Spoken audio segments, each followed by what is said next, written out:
بسم الله الرحمن الرحيم. الحمد لله رب العالمين والصلاة والسلام على أشرف الأنبياء والمرسلين نبينا محمد وعلى آله وصحبه أجمعين وبعد. کھیڑ اور اس کے مضافات سے تشریف فرما احباب، میں آپ تمامی احباب کا مرکز الدعوت الاسلامیہ والخیریہ کے اس 76ویں ماہانہ دعوتی و اصلاحی پروگرام میں استقبال کرتا ہوں۔ اللہ رب العالمین سے میں دعا کرتا ہوں اللہ تعالیٰ آپ تمام کی حاضری کو قبول فرمائے، ہماری اس مجلس کو ہمارے لیے رفع درجات کا اور اسی طرح سے اس مجلس کو ہمارے لیے کفارے سیئات کا سبب بنائے۔ یقیناً دینی مجلسوں میں شرکت یہ اللہ رب العالمین کی توفیق کے بغیر ممکن نہیں ہے، بلکہ کوئی بھی نیکی انسان جو کرتا ہے اس میں اللہ رب العالمین کے توفیق کا شمول یہ نہایت ہی ضروری ہے۔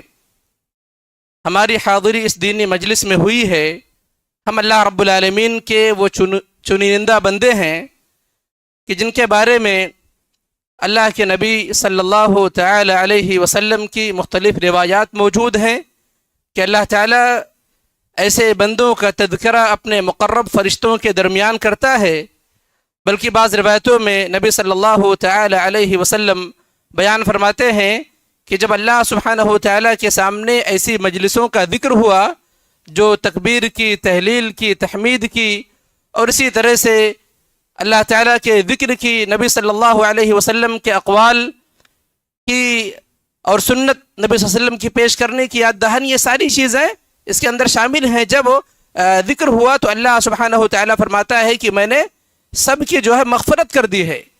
تو کہا گیا کہ اے اللہ تعالیٰ، فرشتوں نے کہا کہ ایک بندہ اس میں ایسا تھا جو گزر رہا تھا، یوں ہی بیٹھ گیا۔ اللہ کے نبی فرماتے ہیں کہ اللہ تعالیٰ نے کہا ہم القوم لا یشقی بہم جلیسہم، یہ ایسے لوگ ہیں کہ جن کے ساتھ کوئی بھی بیٹھنے والا محروم نہیں ہوتا، نامراد نہیں ہوتا۔ تو اس مجلس میں ہم حاضر ہوئے ہیں، اللہ رب العالمین کی توفیق سے ہمیں یہ سعادت نصیب ہوئی ہے۔ ہماری کوشش یہ ہونی چاہیے کہ ہم اپنی نیتوں کو خالص کریں۔ سب سے بنیادی بات یہ ہے اپنی نیت کو خالص کریں، اور دوسری بات یہ ہے جیسا کہ اس اجتماع کا موضوع بھی ہے، ماہانہ اجتماع کا، بدعملی کے اسباب کیا ہیں۔ ہمارے اور آپ کے یہاں علم موجود ہے لیکن بدعملی پائی جاتی ہے، ہم باتیں سنتے ہیں لیکن عمل نہیں کرتے ہیں۔ تو اللہ رب العالمین سے ہم دعا کریں اور اسی طرح سے کوشش یہ کریں کہ اس مجلس کے اندر بدعملی کے جو اسباب آپ کے سامنے شیخ محترم ذکر کریں گے، ان اسباب سے اپنے آپ کو دور رکھنے کی کوشش کریں، اور ان چیزوں کو اپنے گھر والوں میں اور اسی طرح سے اپنے اہل خانہ کے درمیان، معاشرے اور سماج کے اندر اس کو عام کریں، تاکہ جو مسلمانوں کے یہاں علم کے باوجود بدعملی پائی جاتی ہے اس کا خاتمہ ہو سکے۔ میں جو ہے تمہیدی باتیں زیادہ ذکر نہ کرتے ہوئے میں چاہتا ہوں کہ اس پروگرام کا آغاز تلاوت کلام اللہ سے ہو، اور اس کے لیے میں فضیلت الشیخ محمد عارف سلفی حفظہ اللہ کو دعوت سخن دیتا ہوں کہ آپ آئیں اور تلاوت کلام اللہ کے ذریعے سے اس بزم کا آغاز فرمائیں۔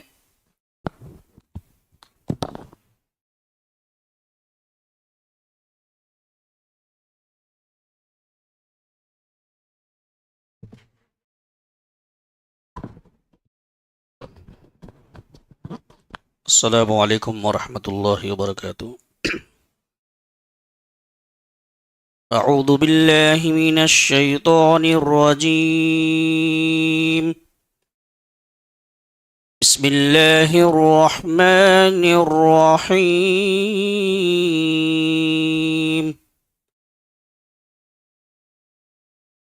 أقم الصلاة لدلوك الشمس إلى غسق الليل وقرآن الفجر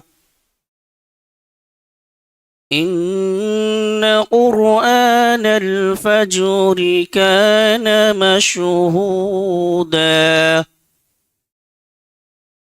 ومن الليل فتهجد به نافلة لك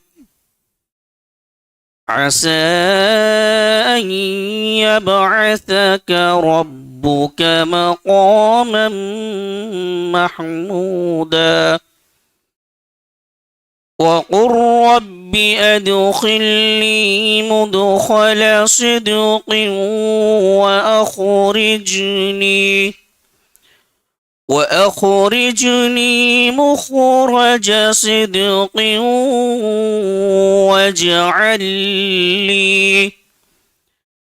واجعل لي من لدنك سلطانا نصيرا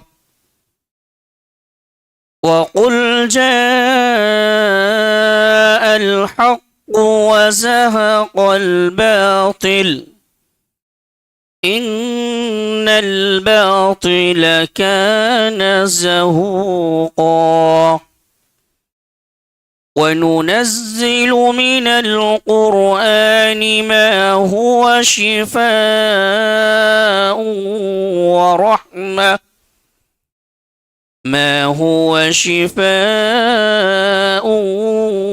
ورحمة للمؤمنين ولا يزيد الظالمين إلا خسارا وإذا أنعمنا على الإنسان أعرض ونأى بجانبه وإذا مسه الشر كان يئوسا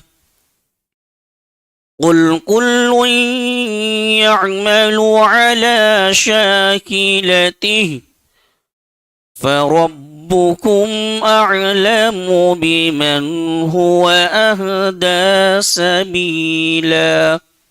السلام عليكم ورحمة الله وبركاته.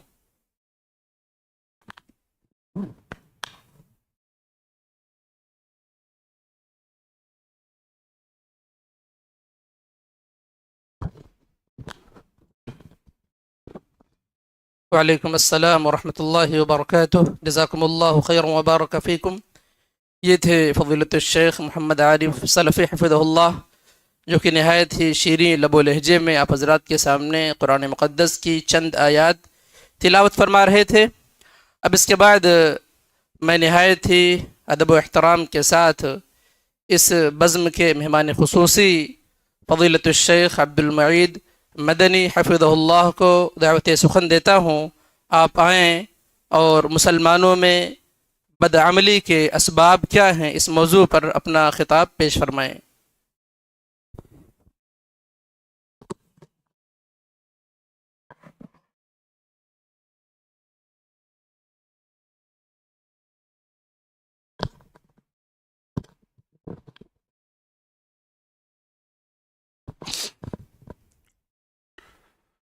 السلام علیکم ورحمۃ اللہ وبرکاتہ. ان الحمد للہ نحمده ونستعینه ونستغفره ونعوذ باللہ من شرور انفسنا ومن سیئات اعمالنا من يهده الله فلا مضل له ومن يضلل فلا هادي له وأشهد أن لا إله إلا الله وحده لا شريك له وأشهد أن محمدا عبده ورسوله صلى الله تعالى عليه وآله وسلم. أعوذ بالله من الشيطان الرجيم. بسم الله الرحمن الرحيم. يا أيها الذين آمنوا اتقوا الله حق تقاته ولا تموتن إلا وأنتم مسلمون. يا أيها الناس اتقوا ربكم الذي خلقكم من نفس واحدة وخلق منها زوجها وبث منهما رجالا كثيرا ونساء واتقوا الله الذي تساءلون به والأرحام إن الله كان عليكم رقيبا يا أيها الذين آمنوا اتقوا الله وقولوا قولا سديدا يصلح لكم أعمالكم ويغفر لكم ذنوبكم ومن يطع الله ورسوله فقد فاز فوزا عظيما أما بعد فإن خير الحديث كتاب الله وخير الهدي هدي محمد صلى الله تعالى عليه وآله وسلم وشر الأمور محدثاتها وكل محدثة بدعة وكل بدعة ضلالة وكل ضلالة في النار أعوذ بالله من الشيطان الرجيم بسم الله الرحمن الرحيم إن الذين آمنوا وعملوا الصالحات كانت لهم جنات الفردوس نزلا وقال النبي صلى الله تعالى عليه وآله وسلم كل أمتي يدخلون الجنة إلا من أبى قيل ومن أبى يا رسول الله صلى الله تعالى عليه وسلم قال من أطاعني دخل الجنة ومن عصاني فقد أبى رواه الإمام البخاري في صحیح.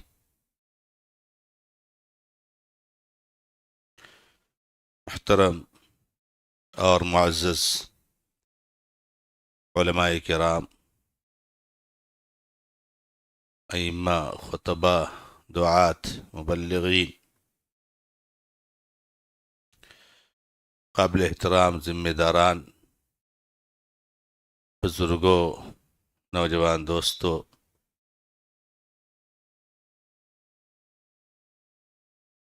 ضلعی جمعیت اہل حدیث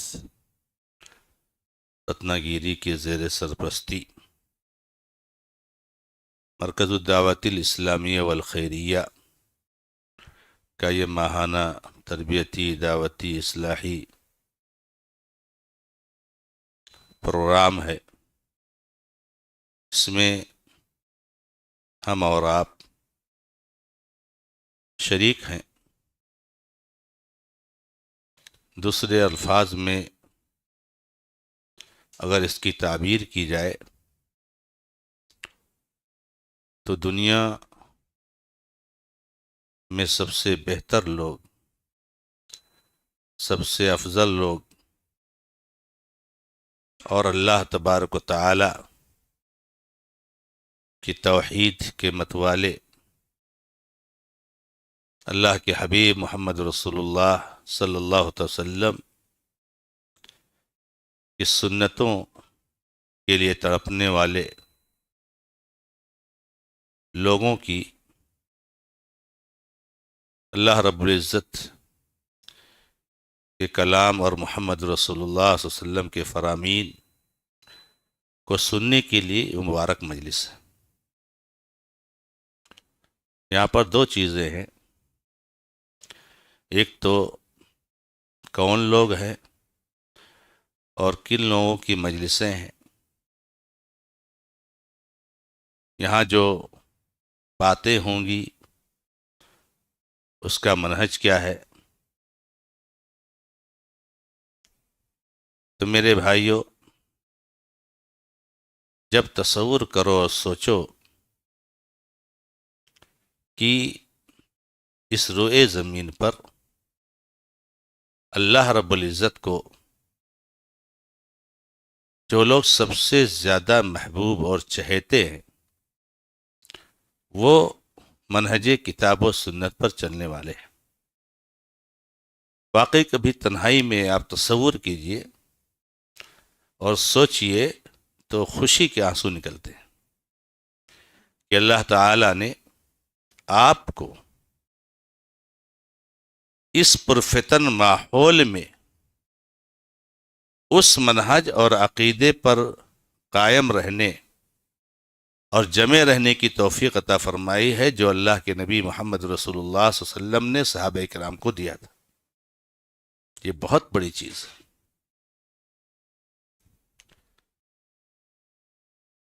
اتنے زیادہ مسلمانوں کی تعداد دنیا میں ہے، لیکن اللہ تعالی نے سارے مسلمانوں کو اپنے حبیب محمد رسول اللہ صلی اللہ علیہ وسلم کی سنت سے اور سلف صالح کے منہج سے محروم کر کے کلمہ پڑھنے کے باوجود گمراہ کر دیا۔ جبکہ نبی صلی اللہ علیہ وسلم کے زمانے کو دیکھیے تو اللہ کے نبی صلی اللہ علیہ وسلم کے زمانے میں مسلمانوں کے کتنے فرقے تھے، تو آپ کو پتہ چلے گا کہ ایک ہی فرقہ تھا، ایک ہی جماعت تھی، ایک ہی منہج تھا، ایک ہی طریقہ تھا۔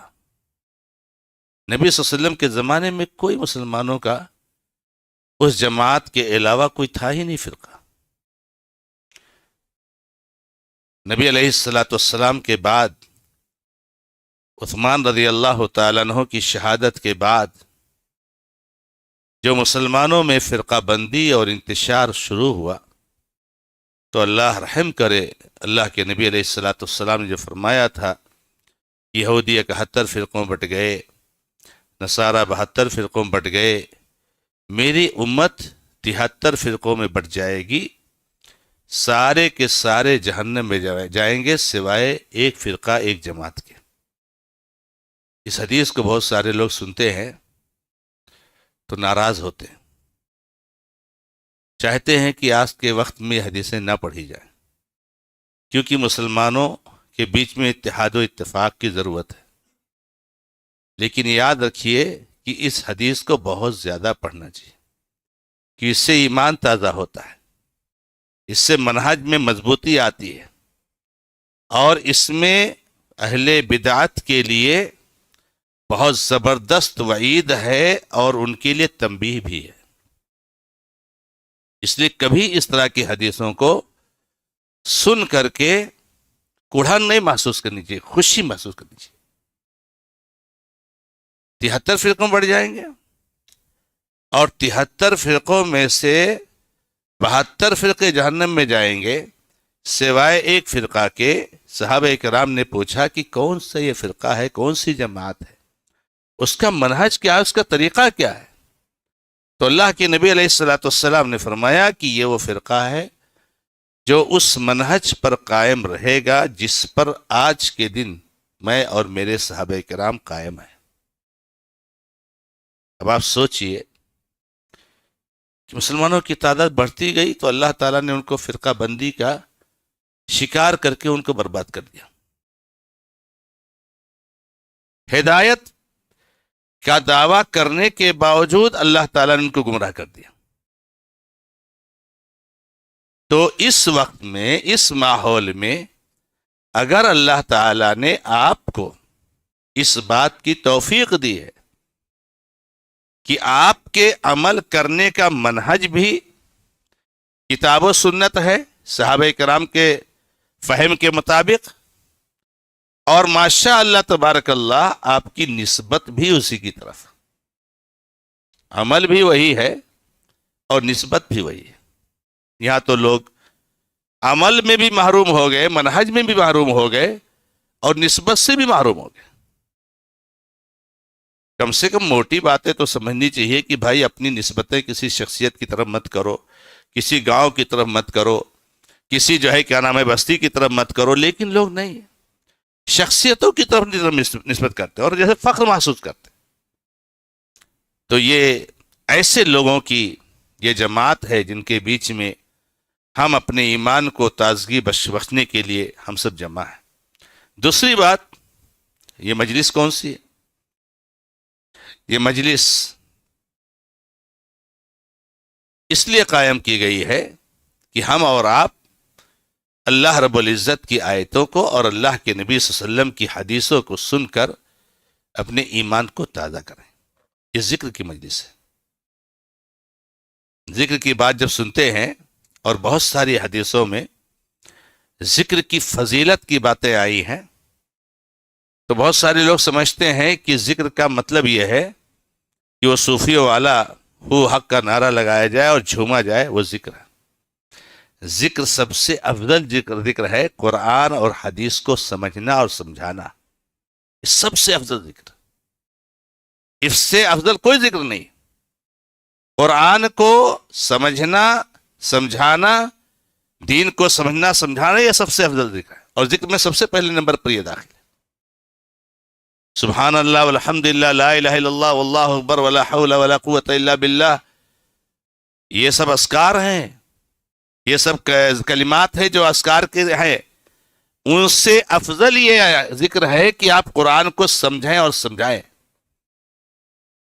تو یہ ذکر ہے، ذکر مجلس ہے. اور آپ نے ناظم جلسہ سے سنا کہ ایسی مجلسوں میں بیٹھنے والے کبھی نامراد نہیں ہوتے، ناکام نہیں ہوتے. میں آپ کو ایک واقعہ سنا دوں. جائے کیا نام ہے، چونکہ بات آئی تو مجھے یاد آیا، اور ایسے موقع پر یاد آ جاتا ہے کہ ایسی مجلسوں میں انسان کو بیٹھنا چاہیے. اگرچہ آپ کو باتیں سمجھ میں نہ آئے تب بھی بیٹھیے، کیونکہ ان لوگوں کے ساتھ جو بیٹھتے ہیں اللہ تعالیٰ ان کو کبھی ناکام اور نامراد نہیں کرتا ہے. شیخ ابن عثیمین رحمہ اللہ میرے استاذ ہیں، اللہ تعالیٰ ان کی قبر کو نور سے بھر دے. اور ایسی شخصیت میں نے شاید اپنی زندگی میں نہیں دیکھی. اتنا متواضع، اتنا متقی پرہیزگار کہ جس کی کوئی حد نہیں میرے بھائی.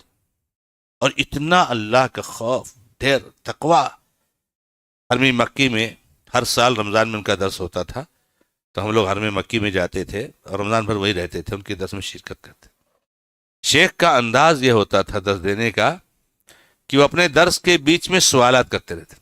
ہاں میں نے کیا بتایا، آپ نے سمجھا؟ ہاں بھائی آپ نے سمجھا؟ ہاں ان کو پوچھا، ان کو پوچھتے رہتے تھے. شیخ کے درس میں جلدی کسی کو نیند نہیں آتی تھی. پتہ نہیں سب شیخ کس کو پوچھ لیں، تو سب الرٹ رہتے تھے، جلدی نیند نہیں آتی تھی. اور اتنا اچھا پیارا اسلوب تھا ان کا درس دینے کا کہ ویسے نہیں، باتوں کو نکات میں اس طریقے سے بیان کرتے تھے کہ سنیں تو آپ کو یاد ہو جائے. سبحان اللہ. ان کا درس چل رہا تھا تو ایک آدمی سے سوال کیا، ہاں بھائی میں نے کیا کہا آپ نے سمجھا؟ تو اس آدمی نے کہا کہ نہیں مجھے سمجھ میں نہیں آیا، مجھے سمجھ میں نہیں آیا. تو کہا تو پھر یہاں بیٹھے کہ جو تم کو سمجھ میں نہیں آتا. جب تم کو سمجھ میں نہیں آتا تو یہاں کیوں بیٹھے ہو؟ تو اس آدمی نے کہا، یہی حدیث کے بارے میں بیچارے سنا تھا، کہا کہ مجھے معلوم ہے کہ چاہے مجھے سمجھ میں آئے چاہے نہ آئے، ان لوگوں کے ساتھ بیٹھوں گا تو میں کبھی ناکام نہیں ہوں گا. تو شیخ نے ایک جملہ کہا اردنا ان نعلمہ فعلمنا. ہم نے تو اس کو سکھانا چاہا لیکن اس نے ہم کو سکھا دیا. سبحان اللہ. کتنی بڑی بات کہی اس آدمی نے. مجھے معلوم ہے، میں اس لیے بیٹھا ہوں، مجھے معلوم ہے کہ مجھے باتیں سمجھ میں نہیں آتی ہیں، میں نہیں سیکھ پاؤں گا زیادہ، لیکن مجھے اس لیے بیٹھا ہوں کہ ان لوگوں کے ساتھ بیٹھنے سے کبھی ناکامی ہاتھ نہیں آتی. تو شیخ نے کہا اردنا ان نعلمہ فعلمنا. ہم نے اس کو سکھانا چاہا تو اس نے ہم کو سکھا دیا. سبحان اللہ. بہرحال میرے بھائیو، اللہ رب العزت سے دعا ہے کہ سب کی آمد کو قبول فرمائے. آج کے درس کا جو موضوع ہے وہ آپ لوگوں نے سنا ہے کہ مسلمانوں میں عملی کوتاہی کے اسباب اور اس کا علاج.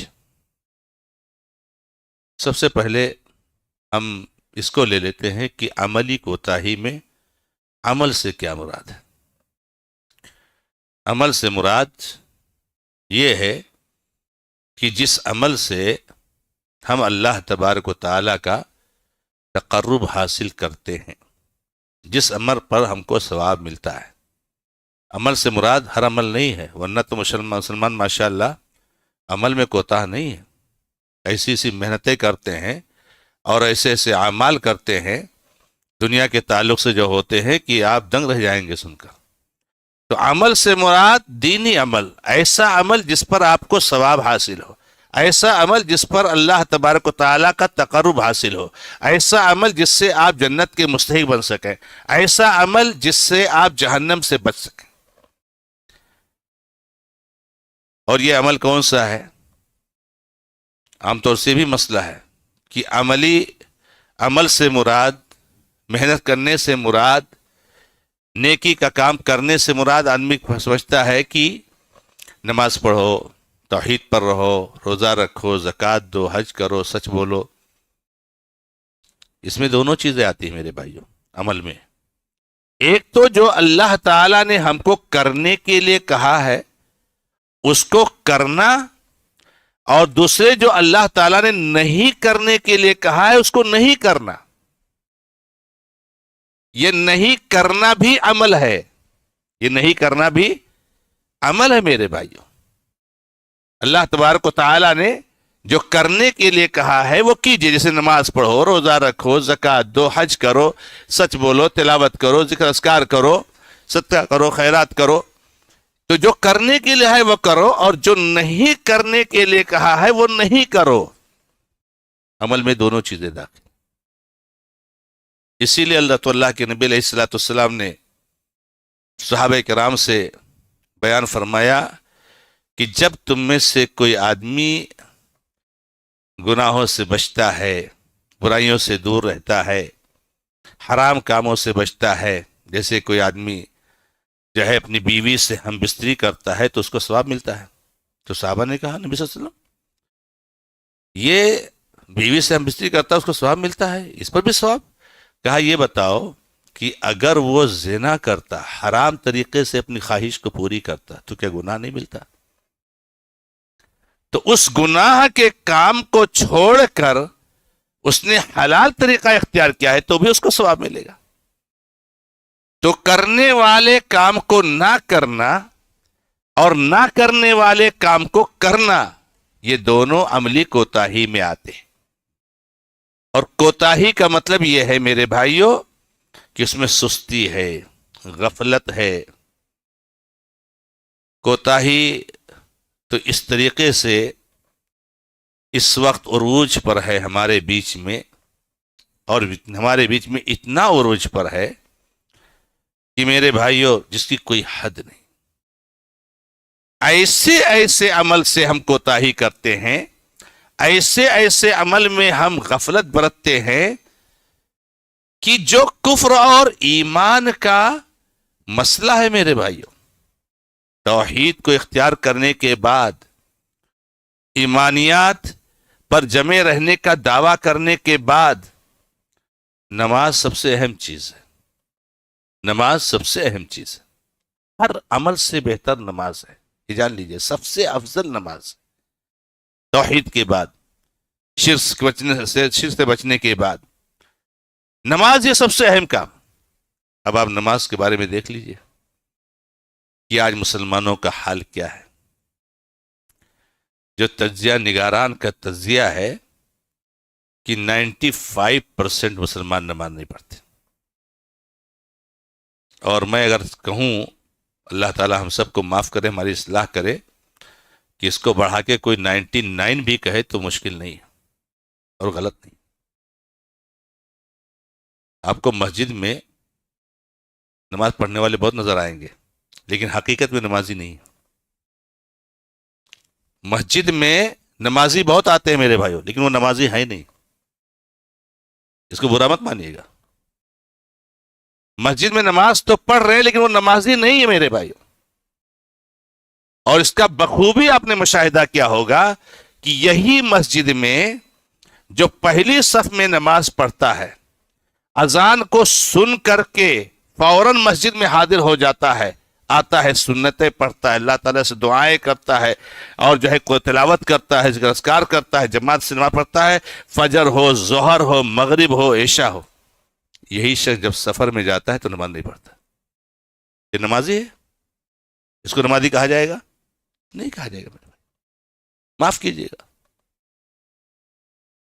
یہ شخص ہمارا بھائی، یہ ہمارا بزرگ، یہ ہماری ماں بہن، گھر میں رہتی پابندی، گھر میں رہتے نماز کی پابندی، گئے بامبے شاپنگ کے لیے، دن بھر جو ہے شاپنگ کیا، اور اس کے بعد اگر زیادہ نیکی کا جذبہ ان کو محسوس ہو رہا ہے تو آئیں گے گھر میں، جب پہنچیں گے شام کو بمبئی سے واپس ہو کر کے 2 بجے 1:30 بجے 1 بجے، ارے میں نے 4 نماز نہیں پڑھے، ظہر اثر مغرب، 4 اثر مغرب عشاء پڑھتے. اس کو نماز پڑھنا کہتے ہیں؟ یہ کھلواڑ ہے میرے بھائی، کھلواڑ ہے. اسی لیے میں نے کیا کہا، مسجد میں نمازی بہت نظر آتے لیکن اتنے نمازی ہیں نہیں ہیں. کیا سفر میں نماز کی فرضیت میں کچھ ایک پوائنٹ بھی کچھ ہلکا ہے کیا؟ کوئی بتا سکتا ہے کہ اس سفر میں نماز کی فرضیت میں کچھ جو ہے ایک پوائنٹ بھی کم ہے، یعنی تھوڑا سا ڈاؤن ہے، یعنی بالکل گھر پہ رہنے ہوئے بالکل نہیں کوئی گنجائش ہے، لیکن سفر میں نہیں پڑھیں تو گنجائش نہ. جیسے ہی آپ کے گھر پہ رہتے ہوئے نماز فرض ہے، ویسے ہی میرے بھائیوں سفر میں فرض ہے.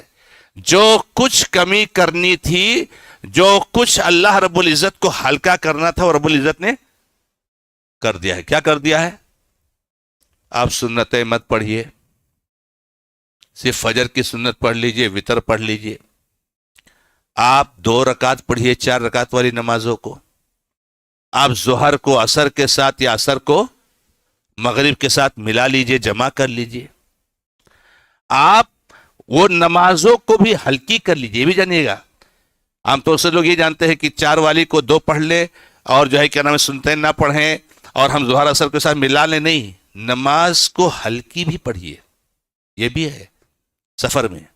یعنی میں آپ کو مثال دوں کہ جیسے آپ گھر پہ جب رہتے ہو تو آپ کو ظہر کی نماز پڑھنے میں 10-12 منٹ لگتے ہیں، تو آپ سفر میں 7 یا 8 منٹ میں پڑھ لو، مختصر کر دو نماز. یہ بھی سنت ہے. اب اتنی چیزیں شریعت اسلامیہ نے بتا دی ہے. اب آپ شاپنگ کرنے کے لیے گئے اور آپ نے ظہر چھوڑا، عصر چھوڑا، مغرب چھوڑا، عشاء چھوڑا. اب آ کے آپ ظہر عصر مغرب عشاء پڑھ رہے ہو، کبھی نہیں کہا جائے گا آپ نے نمازیں پڑھی. علماء نے باقاعدہ صراحت کے ساتھ لکھا ہے کہ اگر کسی شرعی سبب کے بغیر کوئی نماز آپ یہاں تک مؤخر کر دیتے ہیں کہ وقت اس کا ختم ہو جاتا ہے، تو اس کے بعد آپ پڑھیے چاہے نہ پڑھیے، کوئی فائدہ نہیں ہے، کوئی فائدہ نہیں ہے. ایک بھائی ہمارا بیمار ہو گیا، ماشاءاللہ تبارک اللہ، وہ جو ہے کیا نام ہے باقاعدہ نماز کا پابند تھا، پہلی صف میں رہتا تھا، اب بیمار ہو گیا، چھوڑ دیا نماز. کیا بہانہ؟ میں بیمار ہوں، بہت تکلیف ہو رہی ہے، بیٹھ نہیں سکتا، وضو نہیں کر سکتا، پیشاب کی تھیلی لگی ہوئی ہے. اللہ تعالیٰ سب کو ہر بیماری سے محفوظ رکھے. شیطان نے ڈال دیا اس کا. کیا بیماری کی حالت میں نماز کی فرضیت میں کچھ کمی آتی ہے؟ نہیں میرے بھائیو، جیسے بیماری کی حالت فرض ہے ویسے ہی صحت کی حالت فرض ہے. جیسے گھر پر رہتے ہوئے نماز فرض ہے ویسے ہی سفر میں رہتے ہوئے نماز فرض ہے. اس لیے میں نے کہا مسجد میں تو نمازی زیادہ نظر آتے ہیں لیکن حقیقت میں اتنے نمازی ہیں نہیں. مسجد میں جو نظر آتے ہیں وہی کم لگتے ہیں، یعنی معاشرے اور سماج میں جو آبادی ہے اس کے حساب سے مسجد میں جو آتے ہیں وہ کم ہے. اب وہ بھی اتنے نمازی نہیں ہے. اب بیماری کی حالت میں اللہ رب العزت کو جتنا ڈسکاؤنٹ دینا تھا دے دیا. کیا دے دیا؟ چلو بھائی، بیماری کی وجہ سے یا سفر کی وجہ سے اگر آپ مسجد میں جماعت کے ساتھ نماز نہیں پڑھ پا رہے ہو تو آپ کو پورا جماعت کے ساتھ نماز پڑھنے کا ثواب ملے گا، کوئی کمی نہیں ہوگی الحمدللہ. آپ جو ہے کھڑے ہو کر نہیں پڑھ سکتے ہو، بیٹھ کر پڑھو. بیٹھ کر نہیں پڑھ سکتے ہو، لیٹ کر پڑھو. وضو نہیں کر سکتے ہو، تیمم کرو. قبلہ کی طرف منہ بھی نہیں کر سکتے ہو، بغیر قبلہ کے پڑھو. اب اتنی جتنی گنجائش تھی رب العالمین نے کر دیا. اب اس کے بعد یہ گنجائش نہیں کہ آپ نماز نہ پڑھیں، اب نماز نہ پڑھیں. تو ہم میں سے بہت سارے لوگ ہیں اور ہم سب لوگ اپنے کو لیں کہ ہم یہاں گھر پہ رہتے ہیں، آ کے مسجد میں نماز پڑھتے ہیں. ہر آدمی اپنے گریبان میں جھانک کر دیکھے، آپ سفر پہ جاتے نماز پڑھتے ہو؟ یہاں لوگ بہت سارے یو پی والے ہمارے بھائی ہوں گے، یو پی چلے جاتے ہیں 2 دن 24 گھنٹہ 36 گھنٹہ 40 گھنٹہ جو بھی نمازوں کا آتا پتہ نہیں، اللہ ماشاء اللہ، اللہ ماشاء اللہ، بہت کم لوگ ہیں اچھے خاصے نماز نہیں پڑھتے. بس سفر میں ہے، کہاں پڑھیں، وضو پریشانی، پتہ نہیں پاک ہے، پتہ نہیں پانی کیسا آتا ہے، کیا آتا ہے، مختلف قسم کے وسوسے آ کر کے. تو عملی کوتاہی کا حال تو یہ ہے کہ جس چیز کو اللہ کے نبی محمد رسول اللہ صلی اللہ تعالی وسلم نے ایمان اور کفر کا مسئلہ بتایا تھا، اور آپ کو بتا دوں کہ اعمال میں واحد ایک عمل ہے، یہ واحد اعمال میں واحد ایک عمل ہے نماز، کہ جس کے چھوڑنے کی بنیاد پر آدمی کو کافر کہا گیا ہے. یہ آپ کو معلوم ہوگا شاید. انکار کے بغیر، سستی کے وجہ سے چھوڑ رہا ہے، انکار کے بغیر تو کوئی بھی کسی بھی کام کا انکار کرے تو وہ تو ہے ہی، کوئی روزہ کا انکار کرے، حج کا انکار کرے، سچ کا انکار کرے تو وہ تو کافر ہو جائے گا. انکار نہیں کرتا ہے، فرضیت کو تسلیم کرتا ہے، لیکن سستی کی وجہ سے نہیں پڑھ پاتا ہے، ادا نہیں کر پاتا ہے، وہ کام کر نہیں پاتا ہے. سارے اعمال میں تنہا واحد عمل ہے کہ جس کے چھوڑنے کو علماء کرام نے متعدد آیتوں اور حدیثوں کی وجہ سے کفر کہا ہے. آپ روزہ نہیں رکھتے نا، گرچہ آپ کو کوئی عذر نہیں ہے، آپ روزہ کی فرضیت مانتے ہیں، تو آپ روزہ چھوڑنے کے گنہگار تو ہوں گے، لیکن کافر کہنے والا کوئی غالب نہیں ہے. کوئی کافر نہیں کہتا آپ کو کہ روزہ چھوڑنے والا کافر ہے. آپ زکوٰۃ نہیں دیتے ہیں نا، اگر زکوٰۃ کی فرضیت کو آپ مان رہے ہیں لیکن سستی کی وجہ سے، مال کی لالچ کی وجہ سے آپ زکوٰۃ ادا نہیں کرتے ہو، نہیں دیتے ہو، آپ کو کوئی کافر نہیں کہتا. کوئی کافر نہیں، حج نہیں کرتے نہیں کوئی کافر کہتا ہے جب تک منکر نہ ہو. لیکن نماز کی فرضیت کا آپ مانیں اور سستی اور غفلت کی وجہ سے نہ ادا کریں تو ایسے شخص کو علماء کرام نے اور بڑی تعداد نے کافر کہا ہے متعدد حدیثوں کی بنیاد پر. اب جب نماز کا یہ حال ہے جس کے بارے میں ہم سب لوگ سنتے ہیں، کتنی باریں ہم نے حدیثیں سنی ہوگی کہ قیامت کے دن سب سے پہلے جس چیز کا حساب لیا جائے گا وہ نماز ہے. یہ حدیث رک نہیں جاتی ہے، حدیث آگے ہے، آگے جو ہے زیادہ خطرناک ہے. یہ تو کوئی مسئلہ نہیں، پہلے حساب لے جائے گا نماز، چلو ٹھیک ہے. آگے کیا مسئلہ ہے جانتے ہیں آپ؟ آگے یہ ہے کہ اگر نماز کا حساب کتاب اچھا رہا تو آگے کے اعمال کا حساب کتاب اچھا رہے گا، اللہ تعالیٰ اس کو بھی ٹھیک ٹھاک کر دے گا. اور اگر نماز کا معاملہ خراب رہا تو آگے کا حساب کتاب خراب رہے گا. ہمارے کچھ بھائی 24 گھنٹہ سوشل ورک میں لگے ہوئے ہیں. سوشل ورک، ارے بھائی دین کا بہت بڑا جو ہے حصہ ہے کہ سماجی خدمت کیجیے، لیکن میرے بھائی سماجی خدمت سے افضل نماز ہے. واللہ اگر آپ اللہ کا ثواب حاصل کرنے کے لیے سماجی خدمت کر رہے ہو تو آپ پہلے نماز پڑھو. نماز چھوڑ کر سماجی خدمت کر رہے ہو، آپ کی نیت میں اخلاص نہیں ہے، آپ کی نیت میں اخلاص نہیں ہے.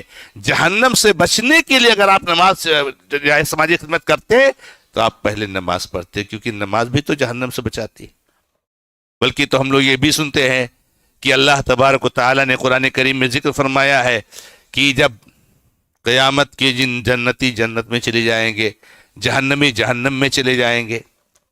جنتی ماشاء اللہ تبارک اللہ، اللہ تعالیٰ کی نعمتوں میں خوش ہوں گے، جنت کی زندگی، خوش ہوں گے، مست ہوں گے، اور بہترین زندگی.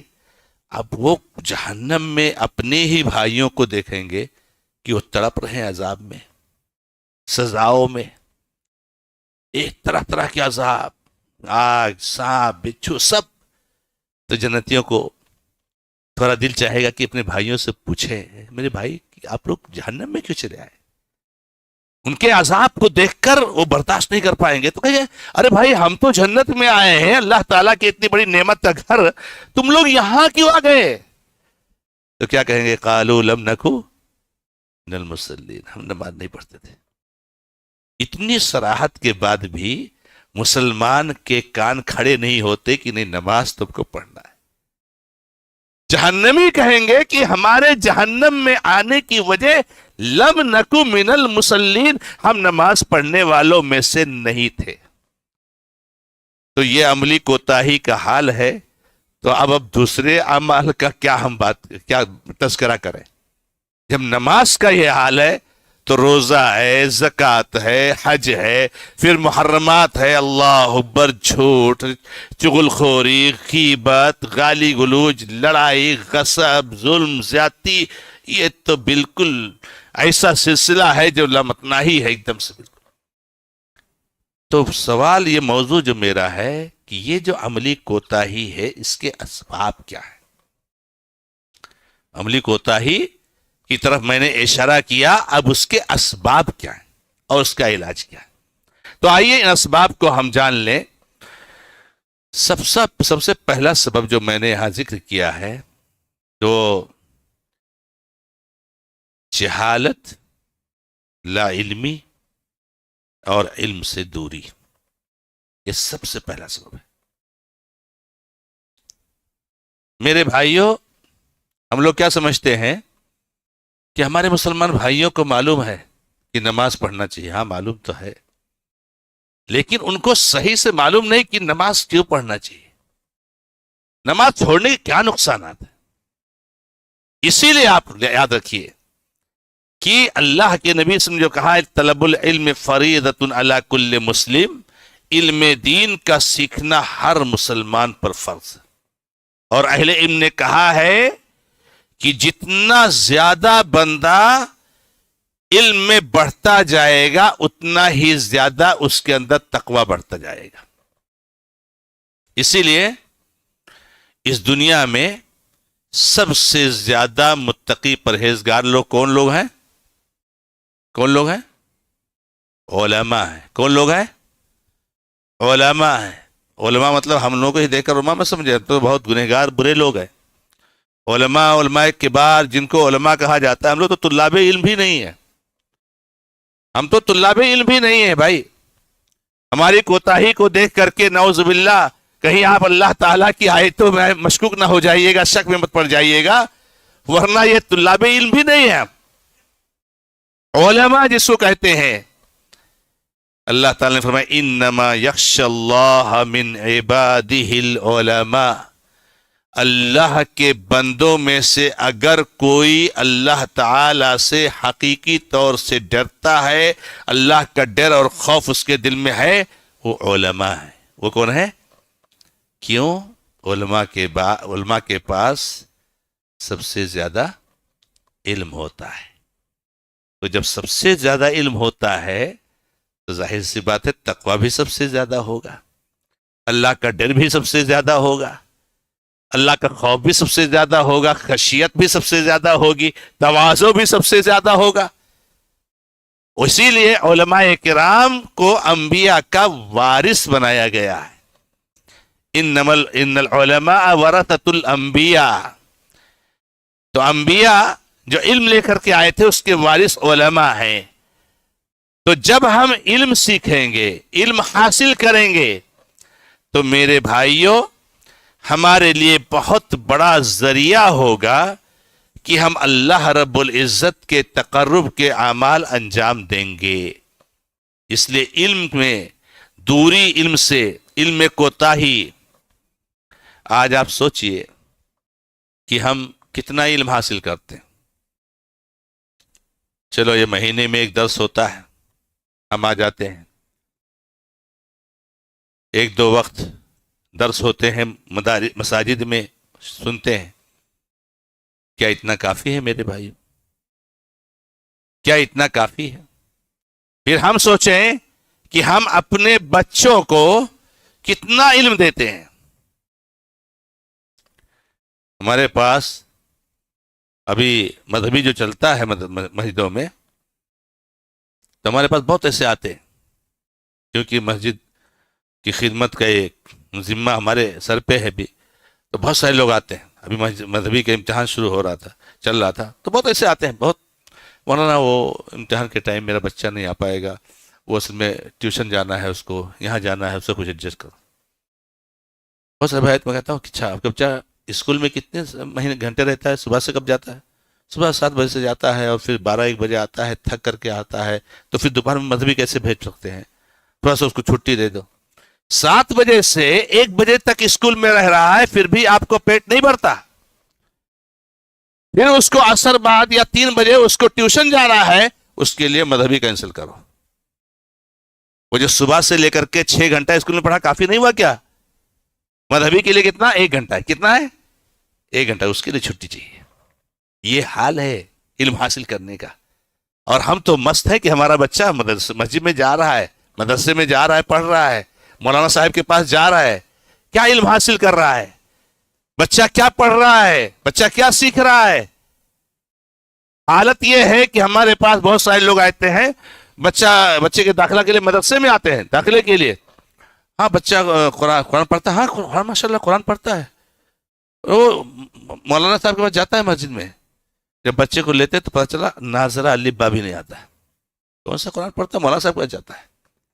تو میرے بھائیوں، سب سے بڑا سبب ہے علم سے دوری، جہالت، لا علمی۔ اسی لیے قرآن کریم نے سب سے پہلے پڑھنے کے لیے کہا اقرأ بسم ربک الذی، پڑھیے پڑھیے، علم حاصل کیجئے۔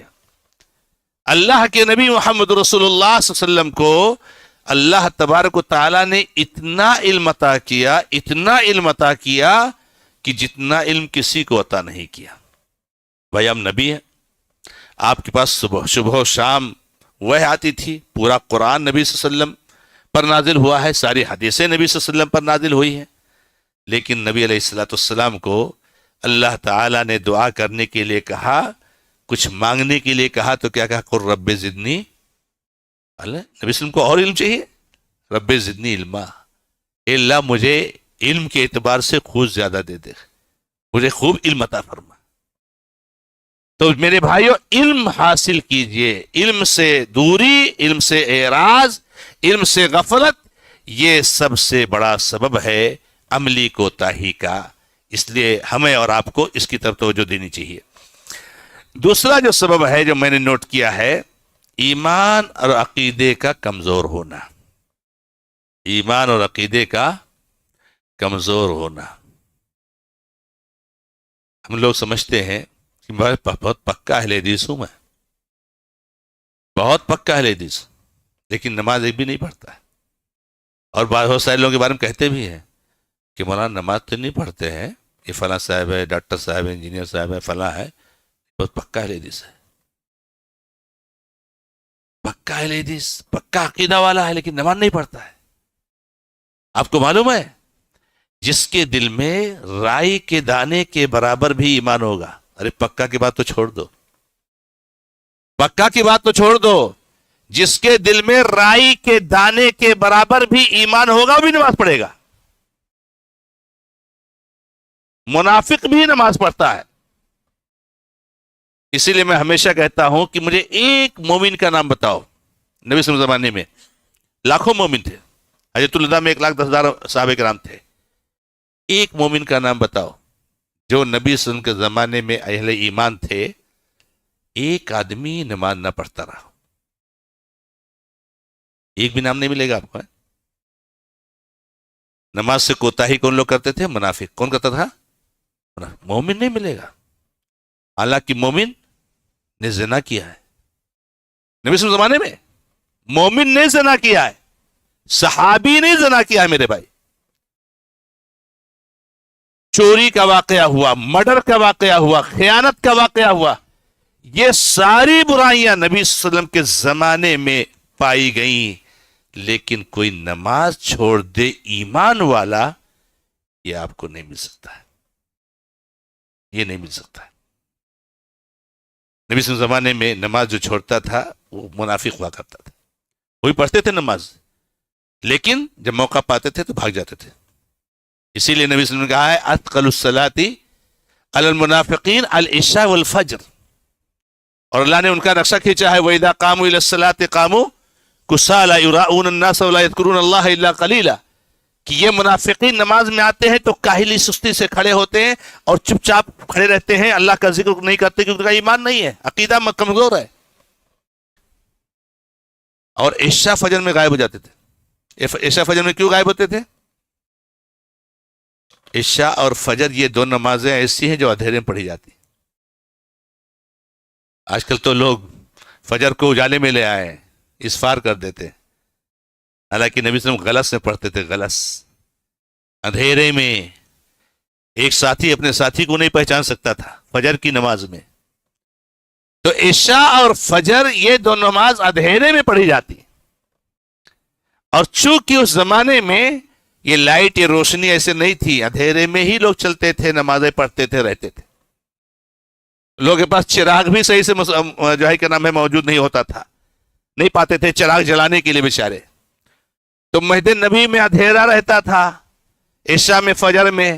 منافقین کا مقصد تھا دکھانا کہ صحابہ دیکھیں ہم کو کہ ہم نماز میں آتے ہیں تو ہم کو مسلمان سمجھیں، تو چونکہ اندھیرا ہے بھاگ جاؤ، مت جاؤ، کون دیکھے گا۔ ہاں، ظہر، عصر اور مغرب یہ تینوں میں اجالا ہوتا ہے تو تینوں میں آتے تھے۔ تو نبی صلی اللہ علیہ وسلم کے زمانے میں کوئی ایسا مومن نہیں ملا کہ جو ہے کیا نام ہے جو نماز نہ پڑھتا رہا ہو، اور ہمارے زمانے میں 99% مومن ایسے ہی ہے جو نماز نہیں پڑھتے۔ یہ حال ہے میرے بھائیوں۔ تو میں کہہ رہا تھا کہ ایمان اور عقیدہ جب کمزور ہوتا ہے تب جو ہے انسان عملی کوتاہی کا شکار ہوتا ہے۔ ایمان، میں نے کیا کہا آپ کو کہ رائی کے دانے کے برابر بھی اگر ایمان ہے، عقیدہ ہے، توحید ہے، تو بھی آدمی نماز کی پابندی کرے گا۔ اس کی دلیل دے دوں، اس کی دلیل آپ کو دیتا ہوں میں۔ صحیح مسلم کی ایک روایت ہے۔ صحیح مسلم کی روایت کیا ہے کہ اللہ تبارک و تعالی ایک وقت ایسا آئے گا کہ جب وہ چاہے گا، ارادہ کرے گا، اللہ کی مشیت ہوگی کہ جہنم سے ان لوگوں کو نکال دے جن کے دل میں رائی کے دانے کے برابر ایمان تھا۔ رائی کے دانے کے برابر ایمان تھا، توحید تھا، وہ جہنم میں ڈالے گئے۔ اللہ ان کو جہنم سے نکالا جائے گا، کیونکہ ایک بھی شخص ایمان والا جہنم میں نہیں رہ سکتا۔ جائے گا تو ضرور، گناہ کیا ہے، اعمال گناہ کبیرہ کا ارتکاب کیا ہے تو مومن بھی جہنم میں جائے گا، لیکن اللہ تعالیٰ اس کو جہنم سے نکالے گا۔ کوئی بھی مومن، کوئی موحد جہنم میں ہمیشہ ہمیش نہیں رہے گا، اور کوئی مشرک، کوئی کافر جنت میں ایک لمحہ کے لیے بھی، ایک جھلک کے لیے بھی نہیں جا سکتا ہے۔ تو اللہ تعالیٰ جہنم سے ان لوگوں کو نکالنا چاہے گا۔ سنیے غور سے، مسلم کی حدیث ہے، بہت پکے اہل حدیث ہے، عقیدے کا بڑا پختہ ہے، منہج کا بڑا پختہ ہے، گرچہ نماز نہیں پڑھتا ہے، نہ، ایمان اس کا مضبوط نہیں ہے۔ ایمان مضبوط ہوتا، منہج مضبوط ہوتا، پہلے نمبر پہ نماز پڑھتا۔ تو اللہ تعالیٰ ایسے لوگوں کو نکالنا چاہے گا جن کے دل میں رائی کے دانے کے برابر بھی ایمان ہے۔ تو فرشتوں کہے گا، جاؤ فرشتوں، جہنم سے ان سارے لوگوں کو نکال دو اور جنت میں لا کے داخل کر دو جن کے دل میں رائی کے دانے کے برابر بھی ایمان تھا۔ تو فرشتے جائیں گے۔ اب فرشتے تو عالم الغیب ہے نہیں، کس کے دل میں توحید ہے، کس کے دل میں توحید نہیں، ان کو کیا پتا بیچاروں کو۔ تو وہ جائیں گے جہنم میں، ان کو، توحید والوں کو، جن کے دل میں توحید ہے، ان کو نماز کے جو اعضاء ہیں اور وضو کے جو اعضاء ہیں ان سے پہچانیں گے۔ ان سے، جن لوگوں نے نمازیں پڑھی ہوں گی ان کے یہ ہاتھ چمک رہے ہوں گے، یہ ہاتھ چمک رہا ہوگا، چہرہ چمک رہا ہوگا، پیر، یہ گھٹنا چمک رہا ہوگا، اس سے پہچانیں گے کہ یہ نمازی لوگ ہیں، اور ان کو جہنم سے نکال کر کے جنت میں لائے گے۔ تو یہاں تو کمزور ایمان بھی ہے تو بھی نماز پڑھنے والے تھے، اور آپ تو بہت پکے ماشاءاللہ توحید والے ہو لیکن نماز نہیں پڑھتے ہو، یہ کیسے؟ خلل ہے ہمارے اندر، ہم کو اپنی اصلاح کرنی پڑے گی۔ تو یہ ایک سبب یہ ہے میرے بھائیوں کہ ایمان اور عقیدہ کمزور۔ دیکھیے نبی صلی اللہ علیہ وسلم کیا فرماتے ہیں، من کان یؤمن باللہ والیوم الآخر فلیصل رحمہ فلیکرم ضیفہ فلا یؤذی جارہ فلیقل خیرا ولیصمت۔ اللہ تعالیٰ نے کتنی آیتوں میں کہا، ان کنتم تؤمنون باللہ والیوم الآخر، یعنی بہت ساری نماز، عبادات اور بہت سارے اعمال کے بارے میں آپ دیکھیں گے کہ وہاں ایمان کا حوالہ دیا گیا ہے اللہ پر اور آخرت کے دن پر۔ یعنی اگر آپ کا ایمان ہے اور آخرت کے دن پر آپ کا یقین ہے تو آپ رشتہ داروں کے ساتھ اچھا سلوک کیجیے۔ کیا مطلب ہوا کہ اگر نہیں سلوک کر رہے اس کا مطلب آپ کا ایمان کمزور ہے، آپ کا عقیدہ کمزور ہے. پڑوسی کو تکلیف مت دیجیے، یہ سب اعمال ہے نا. سچ بولیے، بولیے تو سچ بولیے، ورنہ مت بولیے، خاموش رہیے. اپنے پڑوسی کے ساتھ اچھا سلوک کیجیے. تو یہ جو ایمان باللہ اور یوم الآخر، اس کا جو حوالہ دیا گیا ہے اور اس کو اعمال سے جوڑا گیا، اس سے یہی پتا چلتا ہے کہ جب ہمارا ایمان باللہ مضبوط ہوگا اور آخرت کے دن پر عقیدہ ہمارا مضبوط ہوگا تو ہمارے لیے عملی کوتاہی یہ بڑی مشکل ہوگی. آدمی دیکھ رہا ہے کہ نماز کی وجہ سے وہ جہنم میں جل رہا ہے، نماز کی وجہ سے جہنم میں جل رہا ہے، پھر بھی نہیں پڑھ رہا ہے نماز. کیسا عقیدہ ہے، کیسا ایمان ہے؟ تو ایمان اور عقیدے کا کمزور ہونا یہ جو ہے کیا نام ہے، عملی کوتاہی کے اسباب میں سے ایک سبب ہے. اسی طریقے سے عملی کوتاہی کے اسباب میں سے ایک سبب یہ بھی ہے کہ بہت سارے لوگ ایسے ہوتے ہیں جو لاپرواہ اور غیر سنجیدہ ہوتے ہیں. کچھ لوگوں کی عادت ہوتی ہے کہ باتوں کو سنجیدگی سے لیتے نہیں، ایسے ہنستے کھیلتے. ما یاتیہم من ذکر من ربہم محدث الا استمعوہ وہم یلعبون لاہیۃ قلوبہم اقترب للناس حسابہم فی غفلۃ معرضون. اللہ نے کہا حساب کا وقت قریب آ گیا ہے اور یہ سارے کے سارے لوگ جو ہے غفلت میں پڑے ہوئے ہیں. کوئی بھی نصیحت کی بات ان کے سامنے آتی ہے تو اس کو کھیل کود کر کے سمجھ کر کے اس کو سنتے ہیں اور جو ہے کیا نام ہے ان کا دل جو ہے کیا نام ہے مشغول ہوتا ہے. کوئی سنجیدگی نہیں، کوئی سنجیدگی نہیں، کوئی اہتمام نہیں، کوئی توجہ نہیں. تو غیر سنجیدگی اور جو ہے لاپرواہی اور کیا نام ہے کسی چیز کو اہمیت نہ دینا یہ بھی ایک سبب ہے. اب ہم لوگ یہاں سن رہے ہیں اتنی باتیں اور ماشاءاللہ ہر مہینے درس ہوتا ہے. کتنی باتیں آپ نے سنی ہوں گی، کتنی باتیں آپ کو معلوم ہوئی ہے، عمل زیرو ہے الا ماشاءاللہ. عمل کی طرف کوئی توجہ نہیں بھائی. اب آپ حدیثیں سنیں، آپ آیتیں سنیں تو آپ نماز پڑھنے لگے نا، نہیں، توجہ نہیں دیتے، دھیان نہیں دیتے، ہر چیز کو جو ہے مزاحیہ لے لیتے ہیں، ہر چیز کو سنجیدگی کے ساتھ نہیں سوچتے ہیں.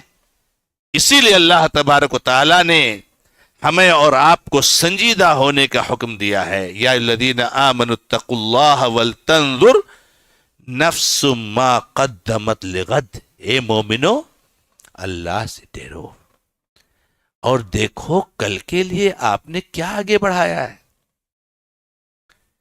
ہم مر جائیں گے، کب مریں گے ہم کو نہیں معلوم. 1 گھنٹے بعد بھی ہو سکتا ہے، 1 دن کے بعد بھی ہو سکتا ہے، مہینے کے بعد بھی، اللہ کو معلوم. مر جائیں گے، ہمارے پاس عمل کیا ہے، کیا میرے پاس ہے، نہیں سوچتے نہیں. اللہ کے نبی علیہ الصلوۃ والسلام فرماتے ہیں کہ جب کوئی بندہ مر جاتا ہے تو اس کے ساتھ قبرستان میں 3 چیزیں جاتی ہیں. 3 چیزیں جاتی ہیں، 2 چیزیں واپس آ جاتی ہیں، 1 چیز باقی رہتی ہے اس کے ساتھ قبر میں. 3 چیزیں جو جاتی ہیں اس کے اہل و عیال، اس کو دفن کرنے والے لوگ، پاس پڑوس کے محلہ کے گاؤں کے لوگ، اور دوسرے اس کا سامان، جنازہ وغیرہ جس پر لے کے جاتے ہیں، پھاوڑا وغیرہ جسے دفن کرتے ہیں، اور تیسرے اس کا عمل، اچھا ہو یا برا ہو. تو جو ہم قبر میں دفن کرتے ہیں تو اس کے ساتھ اس کا عمل بھی جاتا ہے، لیکن دفن کرنے کے بعد لوگ واپس آ جاتے ہیں، سامان آ جاتا ہے، وہ عمل اس کے ساتھ رہ جاتا ہے. کیا ہے میرے ساتھ عمل، میں نے کیا نیکیاں کی ہیں، کہ میں نے کتنی برائیاں انجام دی ہیں، میں توبہ کیسے کر لوں. کوئی سنجیدگی نہیں، کوئی توجہ نہیں. تو میرے بھائیوں، غیر سنجیدگی، لاپرواہی، غفلت، یہ جو ہے عملی کوتاہی کے اسباب میں سے ایک سبب ہے. اسی طریقے سے عملی کوتاہی کے اسباب میں سے ایک سبب ہے جو بہت اہم ہے، امر بالمعروف اور نہی عن المنکر کا فریضہ جو ہم نے چھوڑ دیا ہے. معاف کیجیے گا، یہ ریڑھ کی ہڈی ہے. یہ ریڑھ کی ہڈی ہے. میرا پڑوسی نماز نہیں پڑھتا لیکن میں اس سے سالوں ہو گیا, میں نے ایک بار بھی نہیں کہا میرے بھائی نماز پڑھنا ضروری ہے, نماز پڑھو, نہ پڑھنے کے نقصانات ہیں, پڑھنے کے فوائد ہیں. بس کیا, ارے وہ کہاں مانتا ہے, کہیں گے مانے گا بھی نہیں, وہ کسی کی نہیں سنتا ہے. ہمارے ذہن میں شیطان نے وسوسہ ڈال دے, اس کو کہہ کے کوئی فائدہ نہیں ہے. یہ کہا ہے میرے بھائیوں کہ فائدہ ہوگا کہ نہیں ہوگا, یہ اللہ تعالیٰ نے کہا ہے. ہماری ذمہ داری نہیں کہ اپنے پڑوسی سے ہم بات کریں. ہمارا فلاں رشتہ دار ہے, نماز نہیں پڑھتا ہے, فلاں رشتہ دار ہے, یہ کام کرتا ہے, یہ برائی کرتا ہے. ہم لوگوں نے اس کو بالکل چھوڑ دیا. یہ میرے بھائیوں, معاشرہ اتنا تباہ نہیں ہوتا, اتنا تباہ نہیں ہوتا. آپ کو معلوم ہے نبی علیہ الصلوۃ والسلام نے فرمایا بنو اسرائیل میں جو برائی کا آغاز ہوا تو شروع میں لوگ ٹوکتے تھے, یہ ایسا کیوں کر رہا ہے, ایسا نہیں ہونا چاہیے, غلط ہے. برائی پھیلی نہیں, لیکن جب لوگ خاموش ہو گئے اور برائی کرنے والوں کے ساتھ, بے نمازی ہے, ہم اس کے ساتھ کہے لگا رہے ہیں, مست ہے, جا رہے ہیں یہ ہوٹل پہ, یہ ڈش, یہ کھانا, وہ کھانا, مست ہے, سالوں سے اس کی دوستی ہے, ایک لفظ بھی کبھی ہم نے نہیں کہا میرے بھائی نماز پڑھ, ہم نمازی ہیں, ہم نمازی میرے بھائی. کیسے؟ تو نبی صلی اللہ علیہ وسلم کہا جب ان کے ساتھ بیٹھنے لگے, کہے لگانے لگے, ہنسنے لگے, اور اس کے بعد جو ہے برائی جو پھیلی بنو اسرائیل میں کہ جو ہے فساد اور کا اتنا شکار ہوئے اور پورا معاشرہ تباہ ہو گیا. اسی لیے اللہ کے نبی علیہ الصلوۃ والسلام نے بڑی سخت تاکید کی ہے. اور یہ یاد رکھو میرے بھائیوں کہ امر بالمعروف و نہی عن المنکر کا جو فریضہ ہے, یہ برائیوں کو روکنے اور نیکیوں کی طرف راغب کرنے کا بہت بڑا ذریعہ ہے میرے بھائی. اللہ کے نبی علیہ الصلوۃ والسلام نے کتنی حدیثوں میں اس کی اہمیت کو بتایا ہے. اللہ کی قسم تم لوگ لازمی طور سے بھلی باتوں کا حکم دو گے اور بری باتوں سے روکو گے, ورنہ اللہ تعالیٰ تم پر عذاب بھیج دے گا اور جو سارے لوگ گھیر لے گا میرے بھائی. اور یہ تو امر بالمعروف اور نہی عن المنکر کا مسئلہ اب تو عوام میں تھا کہ بھائی گاؤں میں کوئی نہیں بولتا کسی کو, سب اپنے اپنے مست ہیں. اب یہ ممبر پہ آ گیا ہے, اب ممبر پہ آ گیا, امام صاحب یہ مت بولنا, امام صاحب ایسا مت بولنا, امام صاحب ویسا مت بولنا. امام صاحب کی پوری زندگی مدرسے میں گزر گئی. امام صاحب کو ان کے اساتذہ نے پوری زندگی یہی سکھایا ہے, کیا بولنا ہے, کیا نہیں بولنا ہے, کیا کیسے بولنا ہے, کیا نہیں. یہ جاہل ایک دن مدرسے کا منہ نہیں دیکھا, امام صاحب کو دعوت کا طریقہ نہیں معلوم, اس کو معلوم ہے. یہ حال ہو گیا معاشی سماج کا. امام صاحب کو آپ سکھائیں گے کہ کیا آپ بولیں کیا نہ بولیں. ارے آپ سے بہتر جانتا ہے, آپ نے اس کو کمزور بنا دیا ہے. ورنہ اتنا سمجھدار, علماء سے بڑھ کر کے حکمت والا, علماء سے بڑھ کر کے سمجھدار, علماء سے بڑھ کے دانش مند کوئی نہیں ہوتا ہے میرے بھائیو معاشرے سماج کا. اب تو اچھا خاصا باقاعدہ جو ہے, اس پر مت بولنا, اس پر مت بولنا, آپ نے ایسا کیوں بول دیا, آپ نے ویسا کیوں بول دیے, ایسا کیوں بول دیا, جیسا مناسب تھا ویسا ہم نے بولا. کہیں سخت, کہیں نرم, کہیں وعید, کہیں وعد, کہیں ترغیب, کہیں ترہیب. کیا نبی علیہ الصلوۃ والسلام کا انداز نہیں ہے؟ تو یہ مہدوں سے اب یہ ختم ہونے لگا. امر بالمعروف, مولانا صاحب تو فضائل بتاتے رہو, تو فضیلت بتاتے رہو, نماز کی فضیلت, زکوٰۃ کی فضیلت. اچھا نماز نہیں پڑھتے ان کا انجام کیا ہوگا نہ بتائیں. نہیں اس کو مت بتاؤ, لوگ تھوڑا سا ناراض ہو جاتے ہیں بیچارے, وہ ہو جاتے ہیں. نماز نہ پڑھے وہ ناراض ہو جائے, اور یہاں نماز پڑھنے کے نہ پڑھنے کے کتنے خطرناک انجام ہے بتانا چھوڑ دیں. کہتے ہیں نماز کی فضیلت بتاؤ, نماز کے نقصانات اور اس کا بھیانک انجام مت بتاؤ. روزہ رکھے کہ کیا ملے گا فضیلت بتاؤ, روزہ نہ رکھنے کی وعیدیں کیا ہے وہ مت بتاؤ. امر بالمعروف نہی عن المنکر, یہ ممبر کو چھوڑ دو, آزاد چھوڑ دو, آزاد. یہ ممبر یہ اصلاح کا ذریعہ سب سے بڑا ہے. اس ممبر کو پہلی بات کسی کے حوالے نہ کرو جب تک اچھی طریقے سے اپنے ذمہ داران سے اور علماء کرام سے جو ہے کیا نام ہے رابطہ نہ کر لو, اور جب ایک مناسب آدمی کو حوالے کر دو, ایک دم آزاد, جس پر چاہو اس پر بولو, کوئی روک ٹوک نہیں. تو یہ جو پابندیاں لگی ہیں, یہ پابندیاں بھی بہت بڑا سبب بنی ہیں حملے کوتاہی کے.